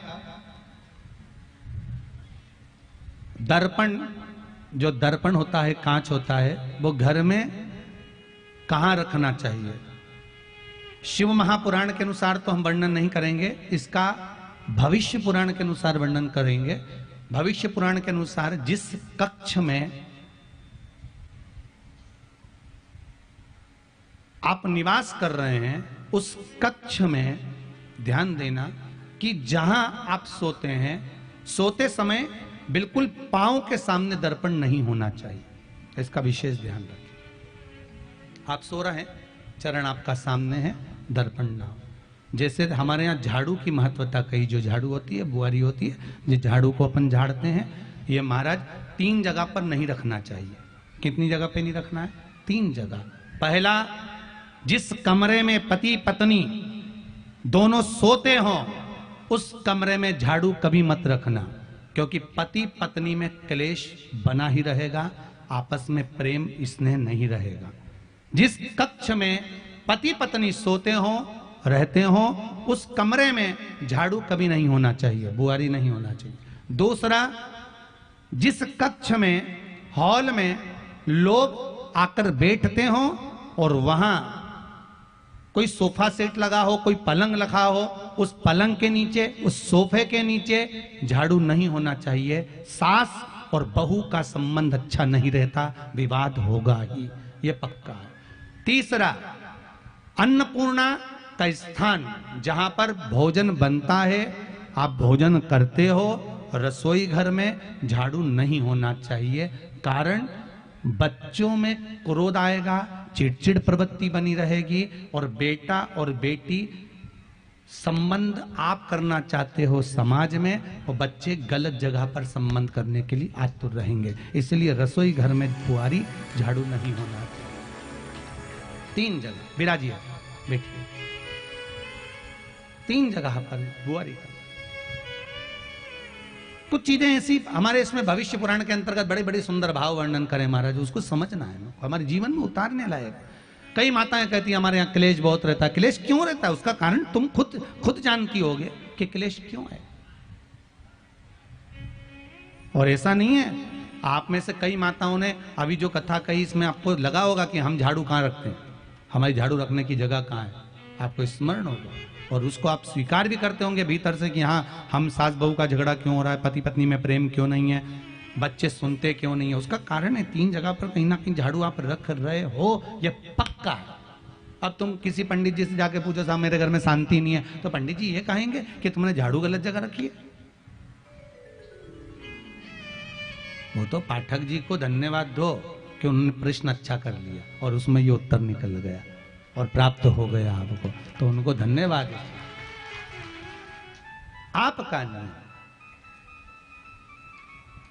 शिव महापुराण की कथा कर रही है, शंकर की कथा कर, ओगड़दानी तरकालदर्शी की कथा कर, माता पार्वती जी का भाग्य वर्णन किया। मैं बेटी नहीं भी आऊं, भगवान हिमालय राज ने कहा बेटी तो भी आना है, बेटी क्यों नहीं भी आएंगे, बेटी तो भी आना है। ललाट पर जो लिखा है, भाग्य में जो लिखा है, वो एक ही जगह पर कट सकता है। भाग्य की रेखा में जो लिखा हुआ है वो एक जगह पर जाकर काटा जा सकता है।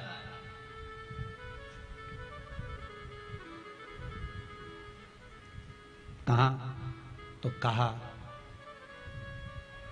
आप शंकर के दरवाजे पर जाओ, शिव की चौखट पर जाओ, शिव महापुराण में जाओ, गुरु के दरवाजे पर जाओ और गुरु के चरणारविंद की रज, गुरु के चरण नहीं, गुरु के चरणारविंद की रज अगर मिल जाए तो जैसे त्रिपुंड लगाते हैं, बस भगवान शंकर के चौखट की रज, शिव के दरवाजे की रज, काशी की रज, उज्जैनी की रज, मेरे वैद्यनाथ बाबा की रज, गंगा की रज मिल जाए, उसको मस्तक पर चढ़ाना है हमको। हमारा भाग्य पलटने में देरी नहीं होगी, उसको चढ़ाना है, लगाना।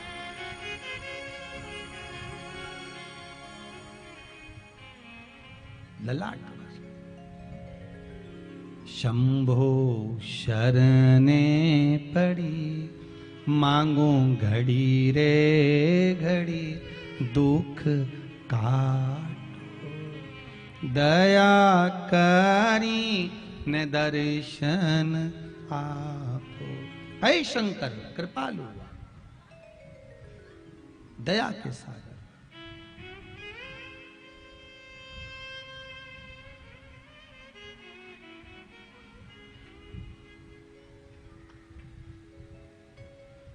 कुछ कदम चलकर भगवान के द्वार जाना चाहिए। जहां सदगुरु मिल जाए, गुरु मिल जाए, उसके चरण की रज मस्तक चढ़ाना चाहिए। माता पिता,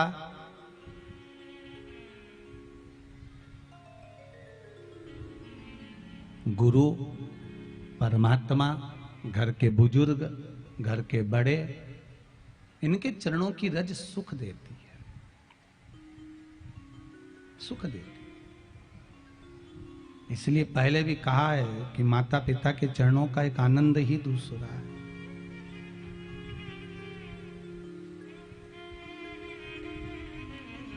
एक आनंद माई के दुधवन जैसन कऊ मिठाई ना मिले, सब कुछ मिल जाता है दुनिया में, पर माई ना मिले। बड़ा मुश्किल से प्राप्त होते हैं माता पिता को, बड़े मुश्किल से।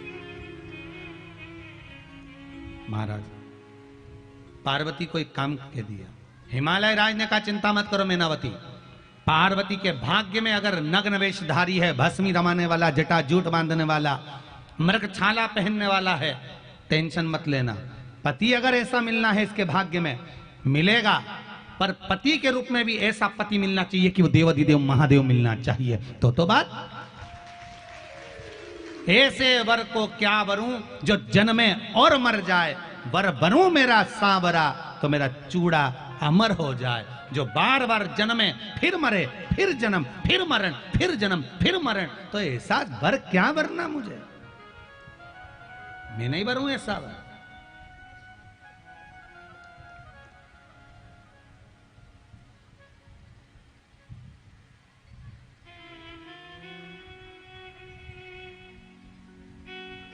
कोई वर भी ऐसा वरूं मैं कि वो अमर हो। पार्वती जी से कहा कुछ मत करते रहे, भाग्य में अगर गलत लिखा है ना तो शंकर जी का भजन कर। उसने क्या करा, मां पार्वती ने भगवान अपने पिताजी से सीखा, अपने पिता से कहा मुझे क्या करना है, शिवलिंग का निर्माण कर। बना शंकर जी का शिवलिंग और कर पूजन। और शिवलिंग का निर्माण करती थी माता पार्वती जी और पूजन करती थी। शिवलिंग के पूजन में ऐसी माता पार्वती रख गई, ऐसी रम गई, ऐसी रम गई कि खाना पीना सब छोड़ दिया। सब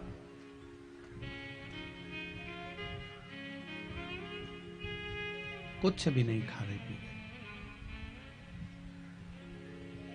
पार्वती जी का व्रत था, खाना पीना सब छोड़ दिया था, कुछ नहीं खाती थी, फिर भी चुप रहती थी। जिस दिन आपका व्रत रहता है, जिस दिन आप कुछ नहीं खाते हो, उस दिन पति के आधे से ज्यादा प्राण खा जाते हो। कितनी बार फोन लगा रही हूं, बाजार से थोड़ा सा केले लिया ना, फोन ही नहीं उठा रहे हो। तो पति ने पूछा आज केले खाए के लिए चाहिए, मालूम नहीं है आज मेरा एकादशी का व्रत है, आज मेरा व्रत है। पति भी आया बेचारा, केले लेकर आया, पत्नी से कहा ले कुछ खाएगी नहीं? क्यों?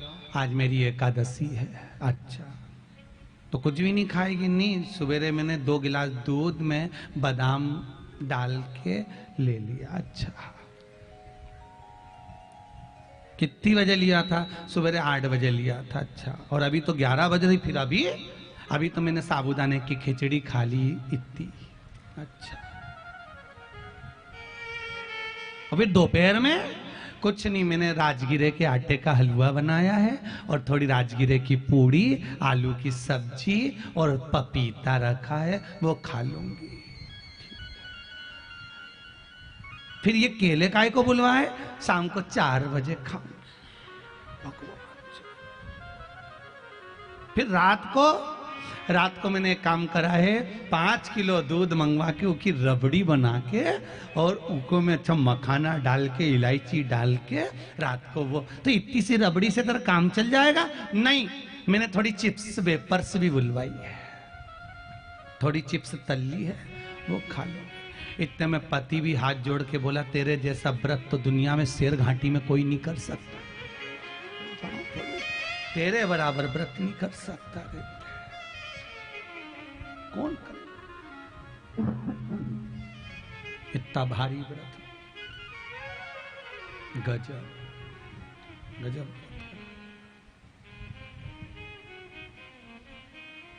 शिव पुराण कहती है व्रत हो, उपवास हो, चाहे हमारा जीवन हो, भगवान को देना चाहिए। फूल जैसा होता है ना, फूल देखा, जब पुष्प बंद रहता है, कली रहता है, फूल जब कली के रूप में रहती है तब उसको भगवान को देते हैं क्या? जम के बोलो, नहीं।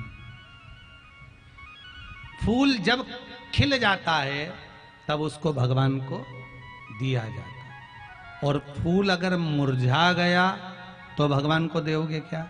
नहीं दोगे। यही हमारा जीवन है। जब पुष्प कली रहता है, बचपन रहता है, बचपन भगवान को कोई देता है क्या? नहीं। फूल खिल गया मतलब जवानी आपकी आ गई, युवानी अवस्था आ गई। कई लोग कहते हैं युवानी कोई भगवान के भजन के लिए। शिव महापुराण की कथा कहती है फूल जब कली रहता है तो भगवान को नहीं देते, फूल जब मुरझा जाता है तब भगवान को नहीं देते, फूल जब खिला हुआ होता है तब भगवान को दिया जाता है। उसी तरह बचपन तुमने भले भगवान को नहीं दिया और अधेड़ी भले ना दी हो, बुढ़ापे का भरोसा नहीं, पर ये जवानी भगवान को समर्पित कर दो कि यह तेजी है। खिला हुआ पुष्प भगवान को दिया जाए, खिला हुआ पुष्प दीजिए।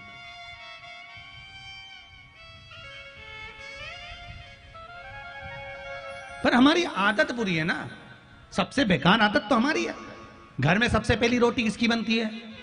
जम के बोलो जल्दी से, हैं? आवाज नहीं आई, जरा दमदारी से बोलो। गाय की।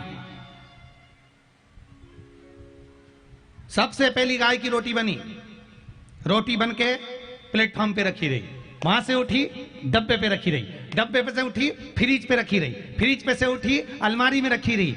गाय आई 3 बजे, 2 बजे, 12 बजे, 1 बजे, 4 बजे, तब गाय के मुख में गई। सबसे पहली बनी थी, सबसे आखिरी में गई। सही है कि गलत है?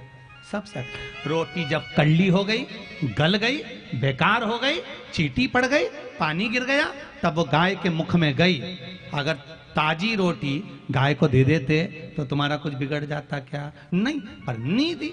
उसी तरह जब बचपन अच्छा था भगवान को नहीं दिया, जवानी अच्छी थी भगवान को नहीं दी, अधेड़ी अच्छी थी भगवान को नहीं दी, आ गया बुढ़ापा, रोटी गल गई, मुंडा का सारा सोफा सेट निकल गया, खिड़कियां खराब हो गई,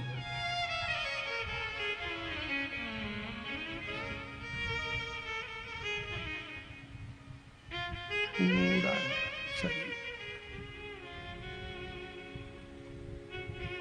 पूरा शरीर। अब क्या कह रही? बेटा मुझे शिव पुराण में ले चल। आजकल के बच्चे कुत्तों को घुमाना पसंद करे पर बुढ़ा बुढ़ी को नहीं। कौन घुमाए तुमको? कौन ले जाए? आज की औलाद कुत्तों को घुमाना पसंद करे पर बूढ़े बूढ़ी को नहीं ले जाए। कौन ले जाए इनको? इसलिए निवेदन है, बचपन गया जाने दो, जवानी गई जाने दो, अधेड़ी गई जाने दो, पर बुढ़ापा मत बिगड़ने देना। बुढ़ापा बिगड़ गया तो जीवन नरक हो जाएगा। अभी भी कुछ नहीं बिगड़ा, ट्रेन अपने स्टेशन पे खड़ी है, इसलिए श्री शिवाय नमस्तुभ्यम जपते रहो, शिव का भजन करते रहो। जीवन का कोई भरोसा नहीं, कोई भरोसा।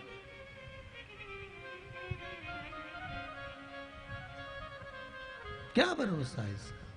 साथ देती नहीं ये किसी का, क्या भरोसा है इस जिंदगी का,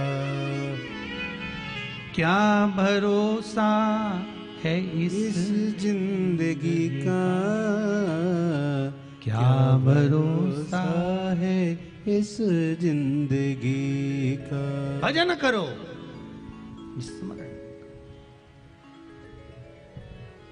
आप मन से कुछ नहीं तो भगवान का भजन भी नहीं आए ना, तो भगवान की आरती ही गुनगुनानी करो। थोड़ा बहुत नहीं आए भजन तो जगदीश हरे जगदीश हरे जगदीश हरे जगदीश। भाव सुनो, जो मन में आए, जैसा कुछ नहीं तो आरती जय जगदीश हरे, स्वामी जय जगदीश हरे, भक्त जनों के संकट, दास जनों के संकट क्षण में दूर करे। ओम जय जय जगदीश हरे। मात पिता तुम मेरे शरण गहूँ मैं किसकी। एकांत में जब बैठ गए, कोई नहीं अपने पास में, भगवान से जब बात कर रहे हो, दिल की डोरी उस परमात्मा से जोड़ रहे हो, तब कह दिया मात पिता तुम मेरे शरण गऊं मैं किसकी तुम बिन शिव बिन और ना हरि बिन और न दूजा मैं आस करूं मैं किसकी ओम जय। सहरे माना हम पापी हैं, विषय विकार मिटाओ पाप हरो देवा। हे भोलेनाथ, ये जीवन में बड़ा कष्ट है, बड़ी बीमारी, बड़ा रोग, कष्ट हरो देवा। श्रद्धा भक्ति बढ़ाओ, सब में प्रेम बढ़ाओ, संतन की सेवा। ओम जय जग जय जगदीश हरे। क्या दूं मैं आप, मैं तो देने के लायक भी नहीं हूं। एकांत में बैठे भगवान से स्तुति करते हो, क्या दूं मैं आपको, तेरा तुझको अर्पण हरि का हरि को समर्पण क्या लागे मेरा। क्या है संसार में हम लाए क्या थे, मुट्ठी बांधे आया जग में, हाथ पसारे जाएगा ये दुनिया के लोग कहते हैं, शिव महापुराण नहीं कहती कि हाथ पसारे जाएगा। शिव पुराण तो कहती है मुट्ठी बांधे आया जग में, झोली भर ले जाएगा। क्या, जो तूने भजन करा, कीर्तन करा, दान करा, पुण्य करा, सत्संग करा, इसका पुण्य तेरे साथ जाएगा, खाली नहीं जाएगा। जो तूने करा है वो जाएगा।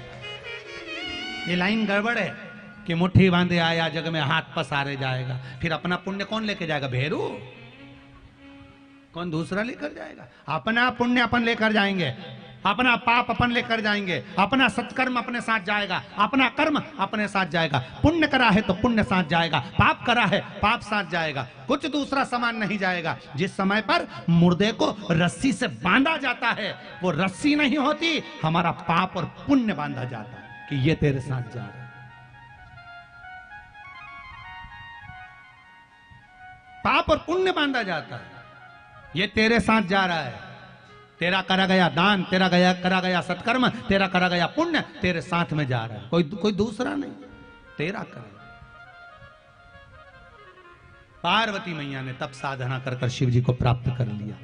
शंकर भगवान ने परीक्षा ली, बार बार परीक्षा ली, पार्वती सब परीक्षा में पास हो गई। आता है जीवन में, हारना मती। किसी एग्जाम में बैठ रहे हो, कंपटीशन एग्जाम में बैठ रहे हो, किसी परीक्षा में बैठ रहे हो, हारना मती। एक बार हार गए, दूसरी बार हार गए, तीसरी बार शंकर भगवान पर विश्वास करना। कच्चा दूध लेना गाय का, थोड़ी सी काली मिर्च उसमें मिला लेना, शिव जी को समर्पित करना, एक लोटा पानी चढ़ाना, अपना नाम गोत्र बोलकर शिव जी से विनती कर कर एग्जाम में बैठ जाना, बाबा पास कर देगा, पक्का है। उस पर विश्वास रख कर जाना, उस पर भरोसा रख कर जाना। करो भगवान का एक क्रम, अपने जीवन में उतारो।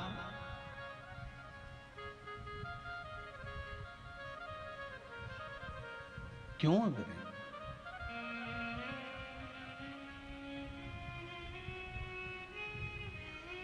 भगवान से विनती करो, निवेदन करो, अर्चना करो, चाकरी करो, शिव की स्तुति करो। महाराज पार्वती मैया नहीं आ रही, आखिरी में भगवान शंकर मिले, शिव जी मिले। ऐसा नहीं कि शिव नहीं मिले, आप हिम्मत मत हारो, मिलेगा मेरा भोलानाथ। बस उसको पाना एक लक्ष्य तक। काहे बटोरे कंकर पत्थर, जब हीरा मिला कोहिनूर, भजन करो भोला मिलेगा जरूर। वो मिलेगा जरूर, ऐसा नहीं हो सकता कि नहीं मिलेगा। उसको प्राप्ति करने का एक साधन हमारे पास में होना चाहिए। मिलेगा, क्यों नहीं मिलेगा? एक बालक ने लिखा है, ब्राह्मण का बालक है, 18 वर्ष की आयु है, गुरुदेव मैं कुछ आपसे सीखना। बिल्कुल आओ, कुछ पूछना है आपको, मना नहीं है। उसने नाम तो नहीं लिखा है, पर लिखा है कि व्हाट्सएप पे मैंने लिख के डाला भी है, पर बेटा व्हाट्सएप हम नहीं चलाते, वो व्हाट्सएप जो है ऑफिस में लिख के डाला होगा तो ऑफिस में पहुंचा होगा, वहाँ से सूचना हमारे पास नहीं आती। आप आकाश जी या आशीष जी यहाँ पर आए हुए हैं, आप उनको अपना नंबर देना और कुछ बात करना है तो आशीष जी आकाश जी से कर लेना, वो आपको मिलवा देंगे, कोई दिक्कत नहीं। बड़े सुंदर सुंदर पत्र हैं आपके गुरुदेव। 3 साल से मैं आपके पावन शिव महापुराण की कथा सुन रही हूँ। शिमला देवी हैं कोई, इन्होंने पत्र लिखा है, देव हरा से आई हैं। कहाँ बैठी हैं? कहीं बैठी हो तो हाथ का इशारा कर देना। अच्छा, इधर बैठी हुई है। आपने लिखा है, गुरुदेव 3 साल से जुड़ी हुई हूँ। पहले स्वास्थ्य तबीयत बहुत खराब रहती थी, ठीक नहीं रहती थी। अब बाबा की ऐसी कृपा है गुरुदेव कि एकदम ठीक हूँ और बाबा ने सब कृपा कर रखी है, कोई चीज़ की मुझे कमी नहीं। श्री शिवाय नमस्तुभ्यम। दीदी कहाँ से आए हुए हैं आप? देवहरा, यहाँ देवहरा से आई हूँ, भाई बुलाए हैं। अच्छा जी, यहाँ भाई मायका है मेरा। माइक पास में लो। मायके है यहाँ मेरा जी जी। क्या नाम है आपका दीदी? शिमला दी जी। आपने लिखा है 3 साल से कथा सुन रहे हैं, अब सब ठीक है, बाबा की कृपा है? अब मार्च से तो एकदम रेगुलर सुन रहे बाबा। अच्छा, मार्च से एकदम रेगुलर मेरा आपका आ रहा है कथा और रेगुलर सुन रहे। खाना नहीं बनाते लेकिन कथा सुनते हैं। हम सबको बोल देते हैं कि हम खाना नहीं बनाएंगे, बाबा जी को कथा सुनेंगे हम। बाबा की और कृपा। सब मेरे का शांत रहते बाबा, और सब जुड़ गए हैं, बच्चा पति हर कोई जुड़ गए जी आपके जी। साथ। आपकी तबीयत ठीक है अब? जी, आप एकदम दिन भर सोए हुए रहते थे बाबा, लेकिन जी। आपका एकदम बिल्कुल नहीं सोते हैं। अब बाबा की कृपा। श्री शिवाय नमस्तुभ्यम। नमस्तुभ्यम। बैठिए बैठिए। बहुत सुंदर भाव आपका, भाव से आनंद से। भगवान ओघड़ दानी है, त्रिकालदर्शी मेरा शिव मेरा कैलाशी है। भाव आपका हो, निर्मलता।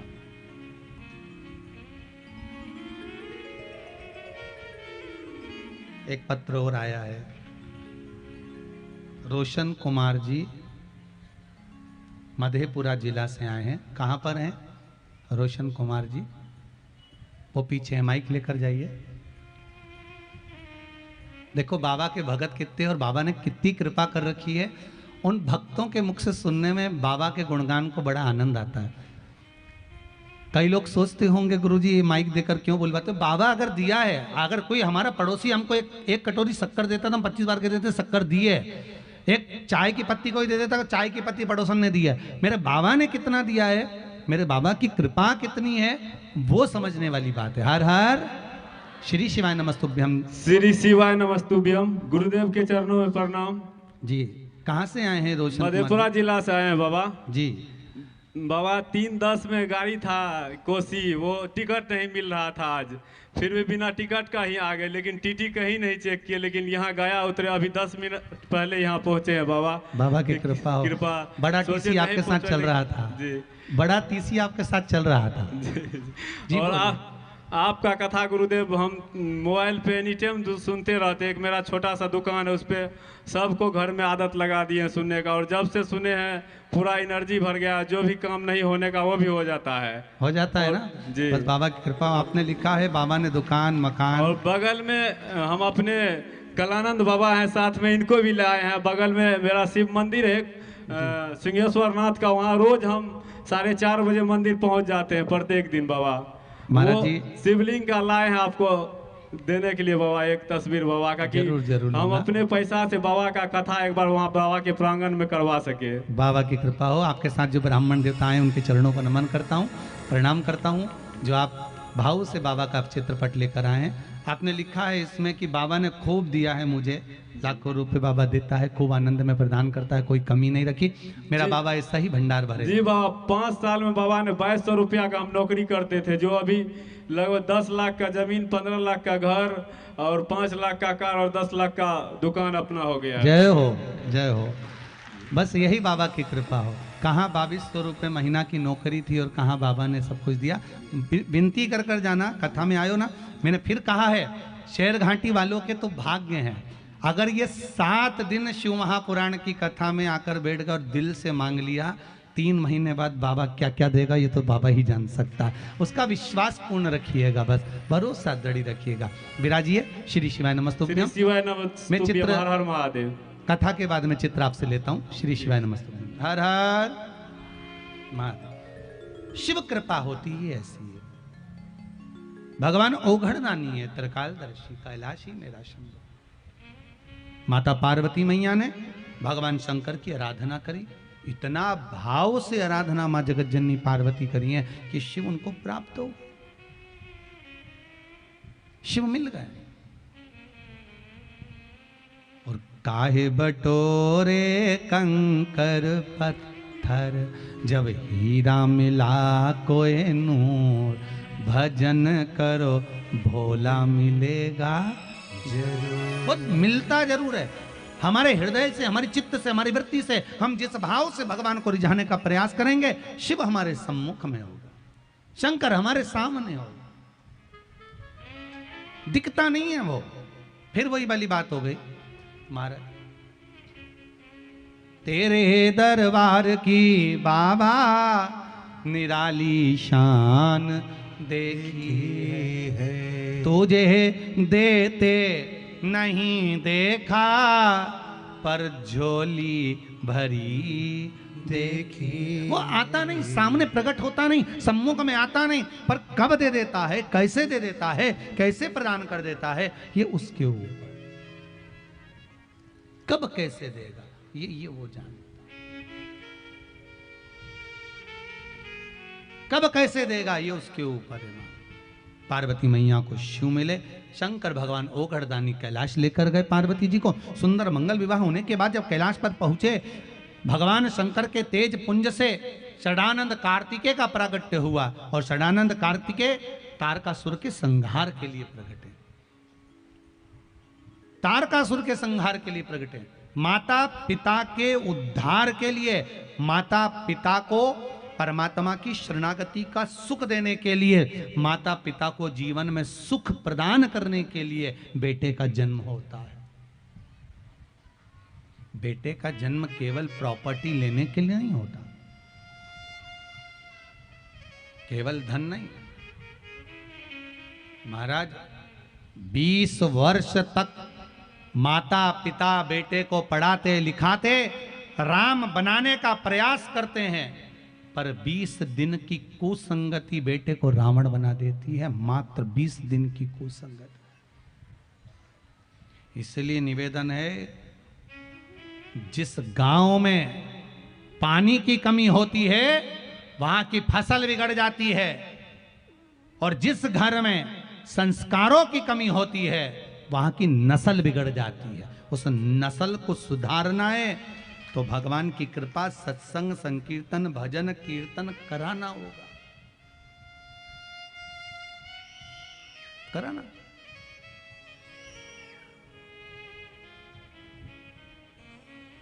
सत्संग में लग जाओ, भजन में लग जाओ।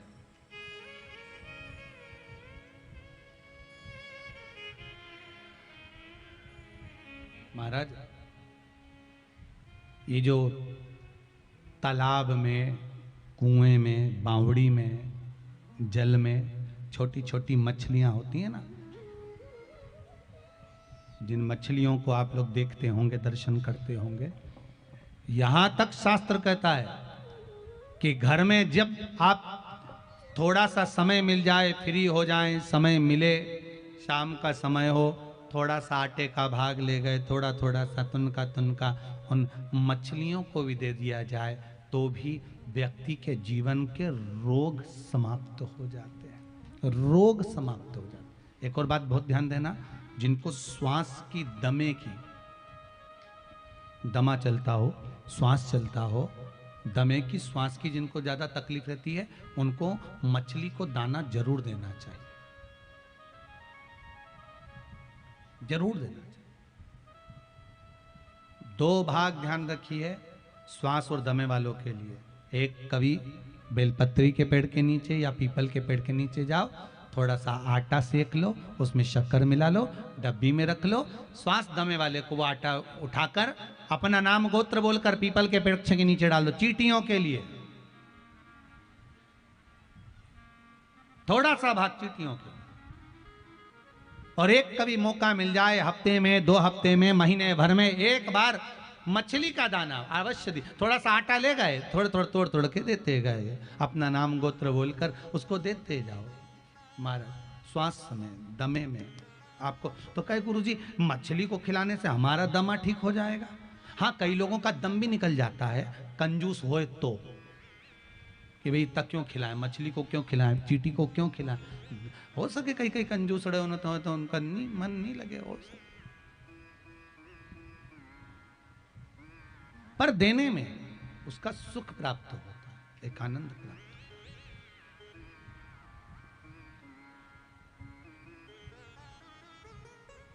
वो कहे, एक बड़ा सुंदर लाइन है महाराज, भला किसी का कर ना सको तो बुरा किसी का मत करो। भाव व्यक्त करा, आप अच्छा करोगे अच्छा ही मिलेगा। कई रोग, कई बीमारी, कई कष्ट तो हमारे केवल इन सत्कर्म से, पुण्य से, हमारे कई रोग बीमारी इन पुण्यों से ही समाप्त हो जाते हैं। तारकासुर के संहार के लिए कार्तिकेय का प्रगट हुआ। तारकासुर को मारने के लिए माता पार्वती जी ने कहा इसके हृदय में शिव बैठे हुए हैं। भले ये राक्षस है, भले ये असुर है, पर ध्यान देना इसको मारो, मना नहीं, पर जो बाण छोड़े जाएं वो इसके हृदय में ना लगे, इसका ध्यान रखिए। रावण के हृदय में सीता जी थी तो राम जी ने एक भी बाण हृदय में नहीं मारा रावण के, क्योंकि राम जी को मालूम था इसके हृदय में सीता है, नहीं छोड़ा। मां जानकी उसके हृदय में विराजमान थी, बाण नहीं छोड़ा गया। महाराज तब तारकासुर के हृदय में शिव बैठे हुए हैं। तारकासुर के हृदय में शंकर बैठे, क्योंकि शंकर का भगत भी था तारकासुर। हाँ, द्रोही भी था तो भगत भी था।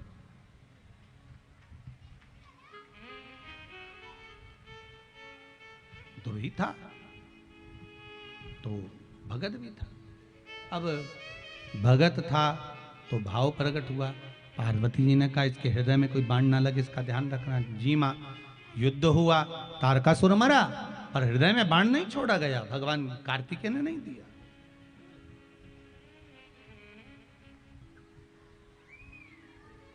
तारकासुर मर गया। तारकाक्ष, विदुन्माली, कमलाक्ष की तारकासुर के 3 बेटे, जिन्होंने वर मांगा हमें 3 पुरियों का निर्माण करो जिसमें हम निवास करें, हम मरें तो तीनों एक साथ मरें। इतना उपद्रव मचा दिया इन तारकासुर के पुत्रों ने, इतना उपद्रव मचा दिया कि देवता भी घबरा गए। देवता घबराए, शिव जी के पास जाकर निवेदन करा, भोलेनाथ कृपा करो।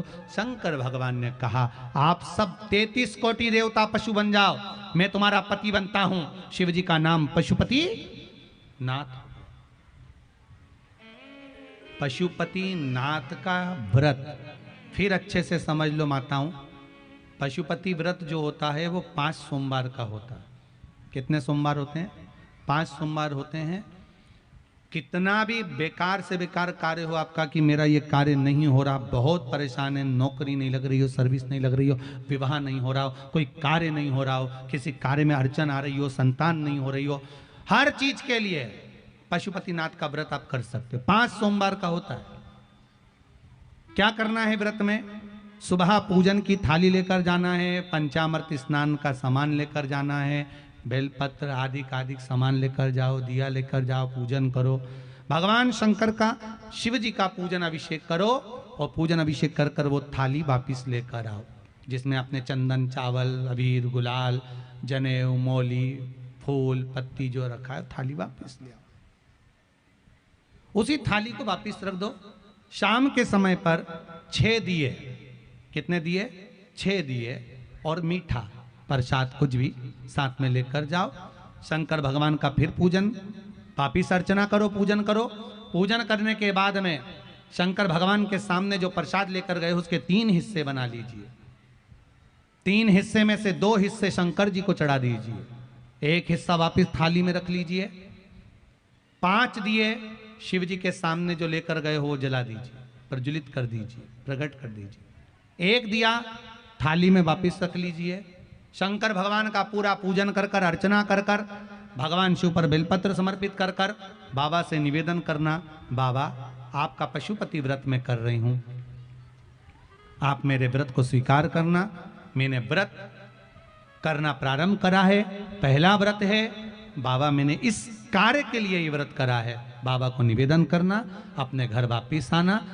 सीधे हाथ में जब आप घर में प्रवेश करें, आपका राइट हैंड सीधा हाथ जहां हो उधर ही बैठकर घर के दरवाजे में प्रवेश करने से पहले 1 दिया जो थाली में लेकर आए हो उसको जला देना, उसको प्रकट कर देना, उसको प्रज्वलित कर देना। वहां पर विनती करना, भोले बाबा मेरा ये कार्य है, आप सफल कर देना। घर में प्रवेश कर जाना। जो मीठा लेकर आई हो, भोजन करने से पहले सबसे पहले वही मीठे का प्रसाद खाना। उस प्रसाद में से किसी को मत देना, वो प्रसाद आपको ही ग्रहण करना है और फिर भोजन कर लेना। एक समय फलाहार करो, भोजन करो, एक समय बाबा का पशुपति व्रत करो। 5वां व्रत पूर्ण हो, जब 5वां व्रत पूर्ण हो, शाम को जब बाबा का पूजन करने जाओ, 1 श्रीफल 11 रुपए रखकर मंदिर में भगवान के चरणों में रखना और 108 जो भी आपके पास में मिल जाए, बेलपत्र हो, फूल हो, मूंग का दाना हो, चावल हो, 108 कुछ भी सामग्री आप शिव जी को समर्पित करना। विनती कर कर बाबा आज मेरा व्रत पूर्ण हुआ, आपने मेरा कार्य सफल करना। बाबा से निवेदन करना, बाबा पशुपतिनाथ का व्रत मुझे विश्वास है बाबा ने किसी को खाली नहीं रखा, आपको भी नहीं रखेगा, वो देगा। कई बार व्रत करने में गलती हो जाती है, नहीं हो पाता, बीच में कहीं टूट जाता है। जैसे कोई व्रत बीच में आ गया और आप पूजन नहीं कर पा रहे हो तो उसमें उपास जरूर रखना, पूजन करने भले मत जाना, फिर अगले सोमवार को चले जाओ। 5 सोमवार का ये व्रत करना चाहिए। पशुपति व्रत भगवान शिव की भक्ति का एक आनंद है, भक्ति का एक सुख, ऐसा पशुपति व्रत है। माता पार्वती के शरीर पर उपटन लगाया गया, उस उपटन से श्री गणेश जी महाराज का प्रकट हुआ।